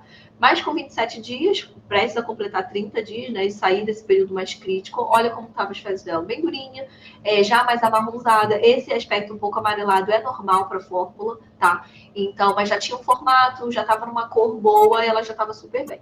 E a urina, ó, um tapetinho higiênico molhado aqui, de xixi, tem que ser sempre assim, um amarelo muito, muito, muito, muito, muito clarinho, né? Uma quantidade razoável de xixi, porque se tiver muito concentrado, quer dizer que tem alguma coisa de estranho acontecendo ali, tá, gente? E aí a gente faz uma pesagem diária, a gente não pode faltar com essa pesagem diária, porque é o melhor parâmetro para a gente acompanhar se está tudo bem com esse neonato, porque se tem já qualquer patologia, qualquer alteração acontecendo nesse filhote, a primeira coisa que vai demonstrar para a gente é a perda de peso. Ou ele vai parar de engordar, né? Ele vai parar de ganhar peso, ou ele vai começar a perder. Então, isso daí já é um parâmetro muito importante para a gente. E a gente faz a biometria semanal, também de uma forma semanal, para acompanhar o crescimento. Então, a gente faz todas as medidas, né, no filhote, corpo, cabeça, tamanho de cauda, tamanho de orelha, tamanho de mão, pé, a gente faz tudo, circunferência de crânio. Tá? A gente realiza todas essas medidas uma vez por semana. E aí a gente faz acompanhamento, né, desses filhotes, principalmente para fazer a suplementação de vitamina C e D, porque a quantidade de vitamina D nas fórmulas humanas normalmente é menor do que os filhotes precisam. E se a gente ainda entrar no mérito de que eles estão numa situação, por exemplo, de incubadora, igual aqui, incubadora, ambiente fechado, eles não têm acesso ao sol, tá? Então seria ideal a gente fazer uma suplementação. E a de vitamina C, porque nós primatas, incluindo os humanos, nós não somos capazes de sintetizar a vitamina C. Então, todos os requerimentos, né, tudo que a gente precisa, vem da nossa dieta. E como eles ainda também estão só na fórmula, acaba sendo necessário fazer uma suplementação, principalmente para a primata de velho mundo, tá, gente? E aqui, quando elas já são um pouquinho maiores, já estão se desenvolvendo melhor, a gente leva elas para uma área que dá para elas fazerem banho de sol. Então, normalmente, todo dia, elas ficam aí de 15 a 20 minutos tomando banho de sol. Essa duplinha é a duplinha que a gente está hoje na creche, com elas duas, né? Uma é menorzinha do que a outra, então a outra já é mais grandinha, né? É um mês de diferença de idade de uma para outra, então ela se mexe mais, se locomove mais, enquanto a outra fica agarradinha ali no ursinho. Cada uma tem que ser um ursinho, tá? Então, é isso. E aí, para finalizar, falando um pouco de bem-estar e enriquecimento, a gente não pode esquecer, né, do bem-estar desses filhotinhos. Então, aqui já é no módulo que eu falei, elas têm corrente para se pendurar, elas têm essa plataforma para elas aprenderem a se agarrar, elas precisam desenvolver músculo, desenvolver força, porque se elas estivessem com a mãe, elas iam estar agarradas o tempo todo com a mãe. A mãe ia estar pulando de cima para baixo, do lado para o outro, e ela está agarrada na mãe. Então, acaba que limita um pouco essa movimentação do animal, então a gente tem que elaborar estratégias para melhorar, né? E aí, aqui na incubadora também uma estratégia legal é usar esses brinquedos de pet mesmo, então de uma cor vibrante que chame a atenção, numa textura diferente, que aí ela vai querer ou morder, ou ela vai querer tocar, e aí isso, como é uma bolinha, vai rolar, e aí ela vai precisar se movimentar para chegar na bolinha depois. Então, tudo isso aí são estratégias, né? Ela morde, ó. São estratégias legais para distrair o filhote, principalmente quando está na incubadora.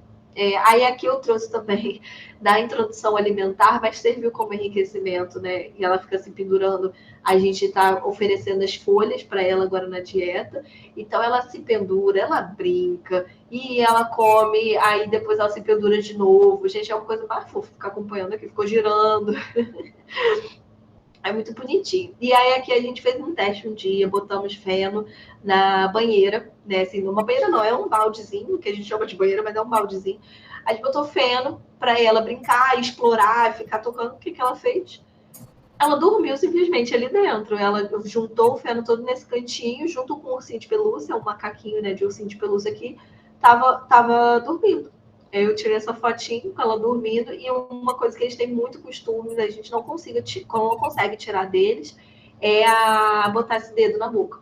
Eles ficam porque eu acho que eles sentem falta de ficar chupetando alguma coisa, que eles fazem isso no bico da mãe, né? E aí eles sempre ficam chupando o dedo. Aí o dedo do pé, né, no caso. E aí vem o desmame, né? Que a gente pode iniciar a partir dos 6 meses. E a gente sempre tem que prestar atenção em relação à ração e o hortifruti. O ideal é que a gente inicie o desmame pela ração, porque é um item menos palatável, né? A partir do momento que a gente enfia uma banana para eles, que é super docinha, super gostosa, super palatável, as chances deles quererem comer algum outro tipo de legume, de folha e tal, são mínimas. Então, assim, a gente inicia pela ração, depois inicia pelos itens menos palatáveis e deixa os itens mais gostosos por último. E aí a gente tem que sempre lembrar que eles também precisam cheirar, tocar, carregar, provar antes de comer. Então, às vezes, a gente bota um pellet de ração e fala assim, eles não vão comer esse negócio desse tamanho. Não, eles não vão comer, mas eles vão roer, eles vão comer um pedacinho, eles vão sentir a textura, eles vão carregar a ração de um lado para o outro, tá tudo bem, deixa assim, mesmo que eles não comam. Está iniciando o processo de desmame. Um dia vai bater fome e ele já vai estar, o filhote já vai estar familiarizado com aquele pellet de ração. E aí ele pode se interessar e querer comer. Que aí, no caso, é esse videozinho daqui, vou dar pausa nos outros, ela comendo a ração aqui, ó, pendurada na corrente, que a gente botou como enriquecimento para ela. Ela dá uma ruidinha na ração, ela olha, ela toca, ela esfrega, depois ela solta. Entendeu? Ela faz isso. Aí é um jeito ideal do desmame.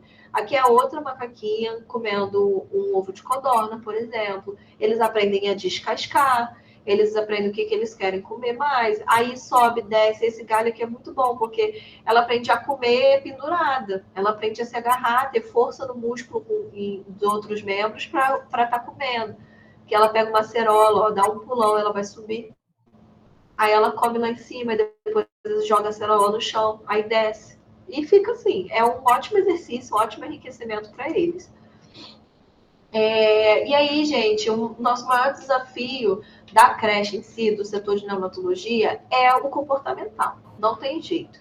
Porque o primata, ele tem que aprender a ser primata, mas ele está 24 horas com a gente, né, com os seres humanos. E às vezes a gente não dá a sorte de ter que parear, né? Às vezes é um filhote só que vai para a creche, ele é criado sozinho.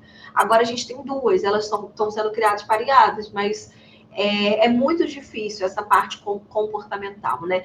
Principalmente porque grande parte das coisas, quando ele tá com a mãe, ele aprende com ela, né? E como que a gente ensina sem eles associarem, né, de que a gente é a mãe deles? Então, assim, quando a gente começa essa introdução ao grupo, porque eles vão ter que voltar em algum momento, a gente precisa fazer uma introdução bem lenta, bem gradativa, para eles começarem a se acostumar com o barulho, porque às vezes não sabe nem a vocalização.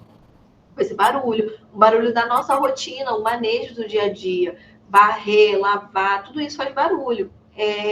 A gente sempre tenta ter preferência para o grupo familiar, então se o filhotinho saiu daquele grupo, independente do motivo, a gente tenta introduzir ele naquele grupo que ele saiu. Às vezes não é possível, né? Mas a gente dá essa preferência. E hoje a gente percebe que o condicionamento está ajudando bastante a gente em relação a isso. Por exemplo, essas duas filhotinhas que eu mostrei tomando banho de sol, elas estão tomando banho de sol em frente ao grupo que elas vão ser introduzidas. E no horário do condicionamento, para eles associarem aquilo a uma coisa boa. Para o macho estar ali embaixo, no lugar dele, recebendo a recompensa dele, com uma gaiola ali na frente, com duas filhotes fazendo barulho. Então, assim, a gente está começando esse processo, que é muito lento e muito gradativo, mas a gente espera conseguir, né? E eu prometo que esse é o último, gente. Falar um pouco sobre registro de dados. Eu acho que é de extrema importância para a gente entender e analisar o que está acontecendo com a colônia e com os animais. A gente precisa registrar, assim, tudo o que está acontecendo, todos os processos que a gente está passando, né? Principalmente esses dados clínicos e comportamentais, que são de diferentes espécies, a gente lida com diferentes espécies, e todos esses dados a gente tem extremo valor para a comunidade científica. a gente precisa publicar mais, a gente precisa mostrar mais o nosso trabalho, porque isso é muito importante para os animais em si. Então, assim, por exemplo, eu botei o Saimiri aqui de propósito porque é uma espécie endêmica no Brasil. E se a gente conseguir fazer estudos com eles que nos tragam mais informações sobre essa espécie. Então, assim, os dados nesse sentido são super importantes. E aí a gente também pode treinar a equipe para ajudar, né, a gente nesse registro de dados. Então, grande parte das vezes eu faço um formulário e aí eu treino o melhor jeito de como preencher o formulário. Eu trouxe aqui só um sprint, não vai dar para ler nada, mas dos diversos formulários que eu tenho, né, e registros de dados que eu tenho, é uma planilha de avaliação da avaliação clínica reprodutiva. Aqui é uma planilha da vistoria diária, tudo que a gente preenche diariamente. Acompanhamento de peso, então todos os que estão vermelhinho é porque perderam peso, os que estão em verde ganharam peso, o que está neutro é porque manteve, né, dentro do que a gente quer. Aí eu tive que fazer gráficos e planilhas sobre os exames de sangue, assim, avaliar a longo prazo os exames de sangue deles, assim, é uma coisa que eu ainda não tinha tido experiência, sabe? Tudo isso, o registro de dados para a gente é muito importante, porque eu consigo ver se ele está bem diminuindo, por exemplo, as plaquetas de uma forma gradativa, conforme todo mês está diminuindo, não aumenta nunca e não volta nunca. Cara, eu preciso fazer alguma coisa. As taxas renais, a creatinina dele está aumentando, todo mês aumenta um pontinho. E aí, o que vai acontecer? Então, eu consigo ir monitorando esses animais dessa forma e eu tenho dados que são super importantes e super publicáveis, sabe? Então, eu acho que é uma das partes assim, mais importantes de todo o nosso trabalho. E é isso, gente. Muito obrigada. Desculpa aí o inconveniente da situação ali de cair. A Jéssica até desceu e está aqui na sala comigo, porque lá em cima, onde ela estava, também faltou luz e caiu a internet. Mas a gente deixou os nossos contatos aqui. Podem entrar em contato direto com a gente sempre que precisarem. A gente está de portas abertas. Foi muito gratificante, né, receber esse convite e poder dar essa aula para vocês. Eu espero que tenha sido assim bem rico, né, de informação e que tenha ajudado vocês de alguma forma. Tá? E aí eu não sei se alguém tem dúvida, se não tem, se quer perguntar, falar alguma coisa, pode ficar à vontade. Eu tô aqui com a Jéssica, então pode perguntar para nós duas, se vocês quiserem. Parar aqui a apresentação. Nós colocamos algumas na caixa de mensagem. No chat. Oi? Calma aí, deixa eu ver. Ah, tá no chat, né?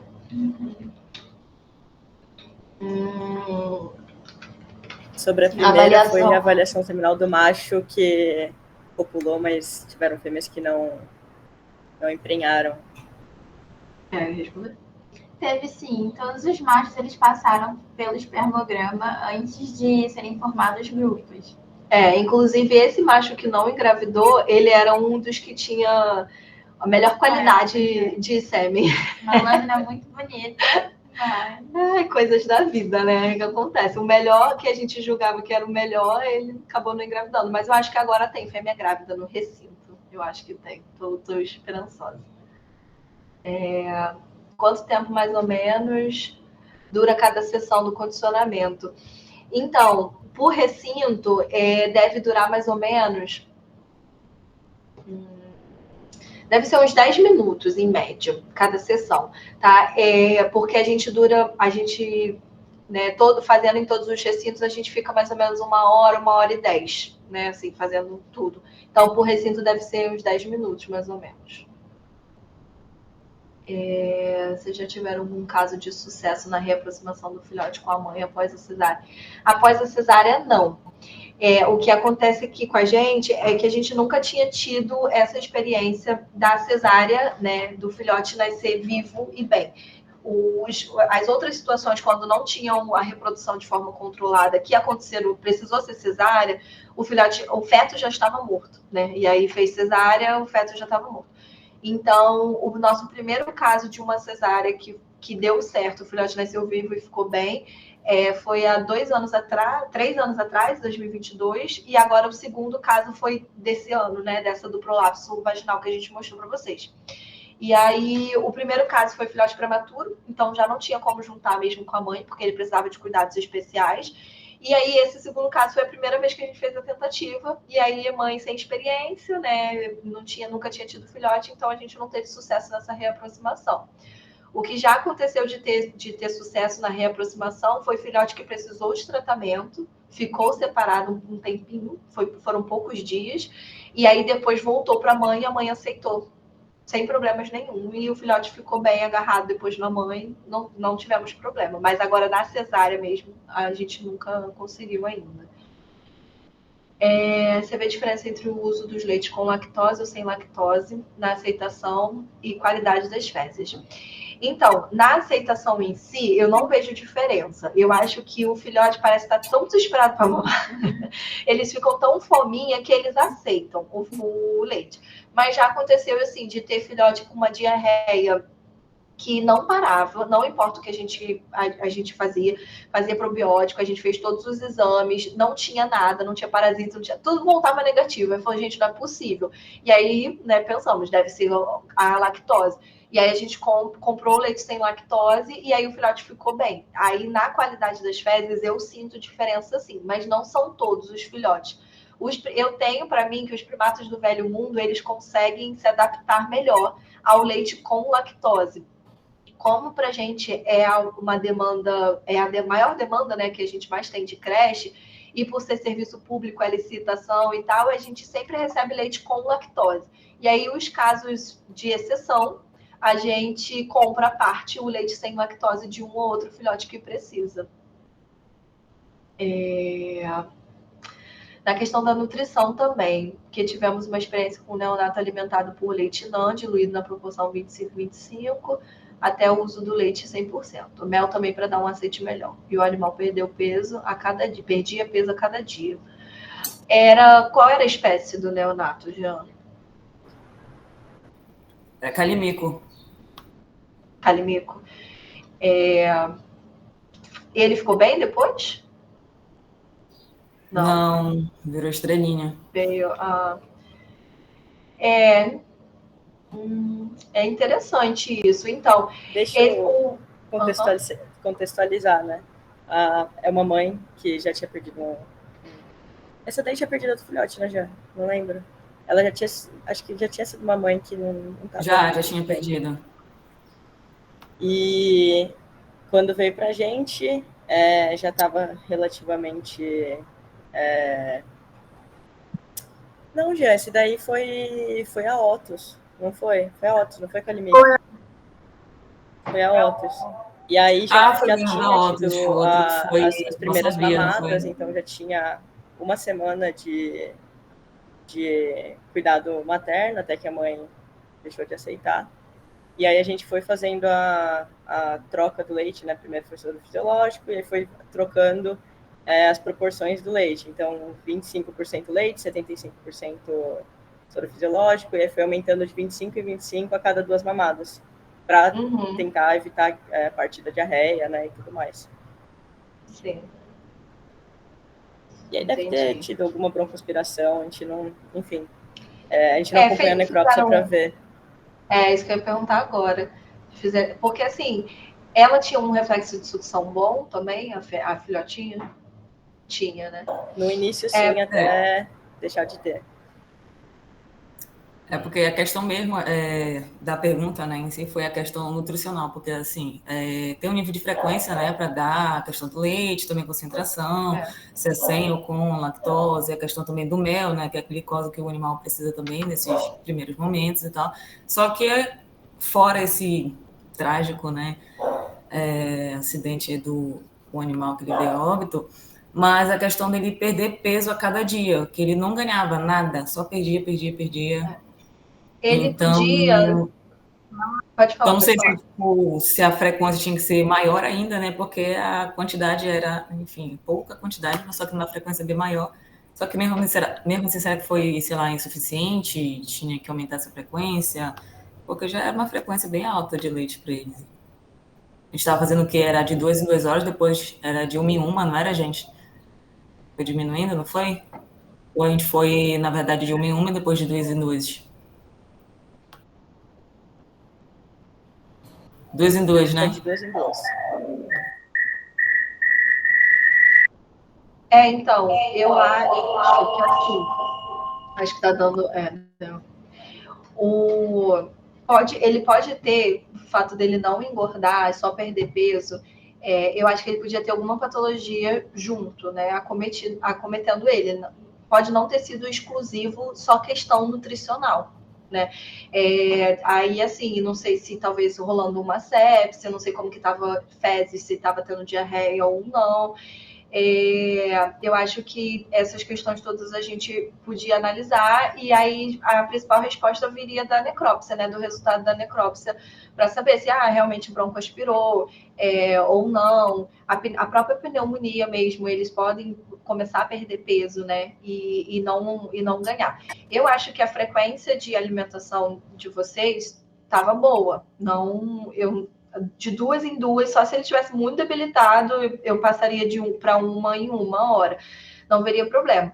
Agora, vocês falaram que diluírem soro fisiológico, né? Vocês não têm soro glicosado? Aí eu prefiro, às vezes, diluir em soro glicosado ao invés do fisiológico. Porque aí, por exemplo, eu já não adiciono mel. Assim, é uma preferência minha, né? Eu não sei como que vocês fazem. Eu me sinto um pouco mais confortável nesse tipo de diluição. Mas eu acho que não foi problema único, exclusivo da nutricional. Acho que devia ter alguma coisa rolando com esse filhotinho também, alguma alteração, alguma patologia ali junta, né, com ele. Então, nas primeiras mamadas, a gente acabou adicionando glicose mesmo, diluída no soro com leite, né? Sim. Mas depois, como ele começou a se alimentar, principalmente depois que estava com o leite 100%, né? A gente não adicionou mais. Aí, algumas vezes adicionava mel, só para... Era assim, o mel era na ponta da seringa, sabe? Sim. Poxa, devia ter... Fizeram e vocês não pegaram o resultado ou acabou nem fazendo a necrópsia? É que aqui tem um veterinário responsável pelas necrópsias. E às vezes a gente acaba não ficando nem sabendo, né? Assim, tem as rotações, tá cada um meio que em um lugar. Então a gente não necessariamente sabe quando vai ser a necrópsia nem nada. E aí a gente às vezes também não sabe quando esse veterinário tá lá pra gente conseguir conversar sobre o caso, sabe? Entendi. Acho que era isso, né, gente? Alguém tem mais alguma pergunta? Mais alguma coisa para falar? Acho que agradecer mesmo pela aula, porque foi muito enriquecedora, de verdade. Sim. Obrigada, doutora. Estamos ansiosos para o lançamento da VET Primata. Obrigada, gente, de verdade. Eu fico muito feliz. Eu sou ansiosa também para receber vocês.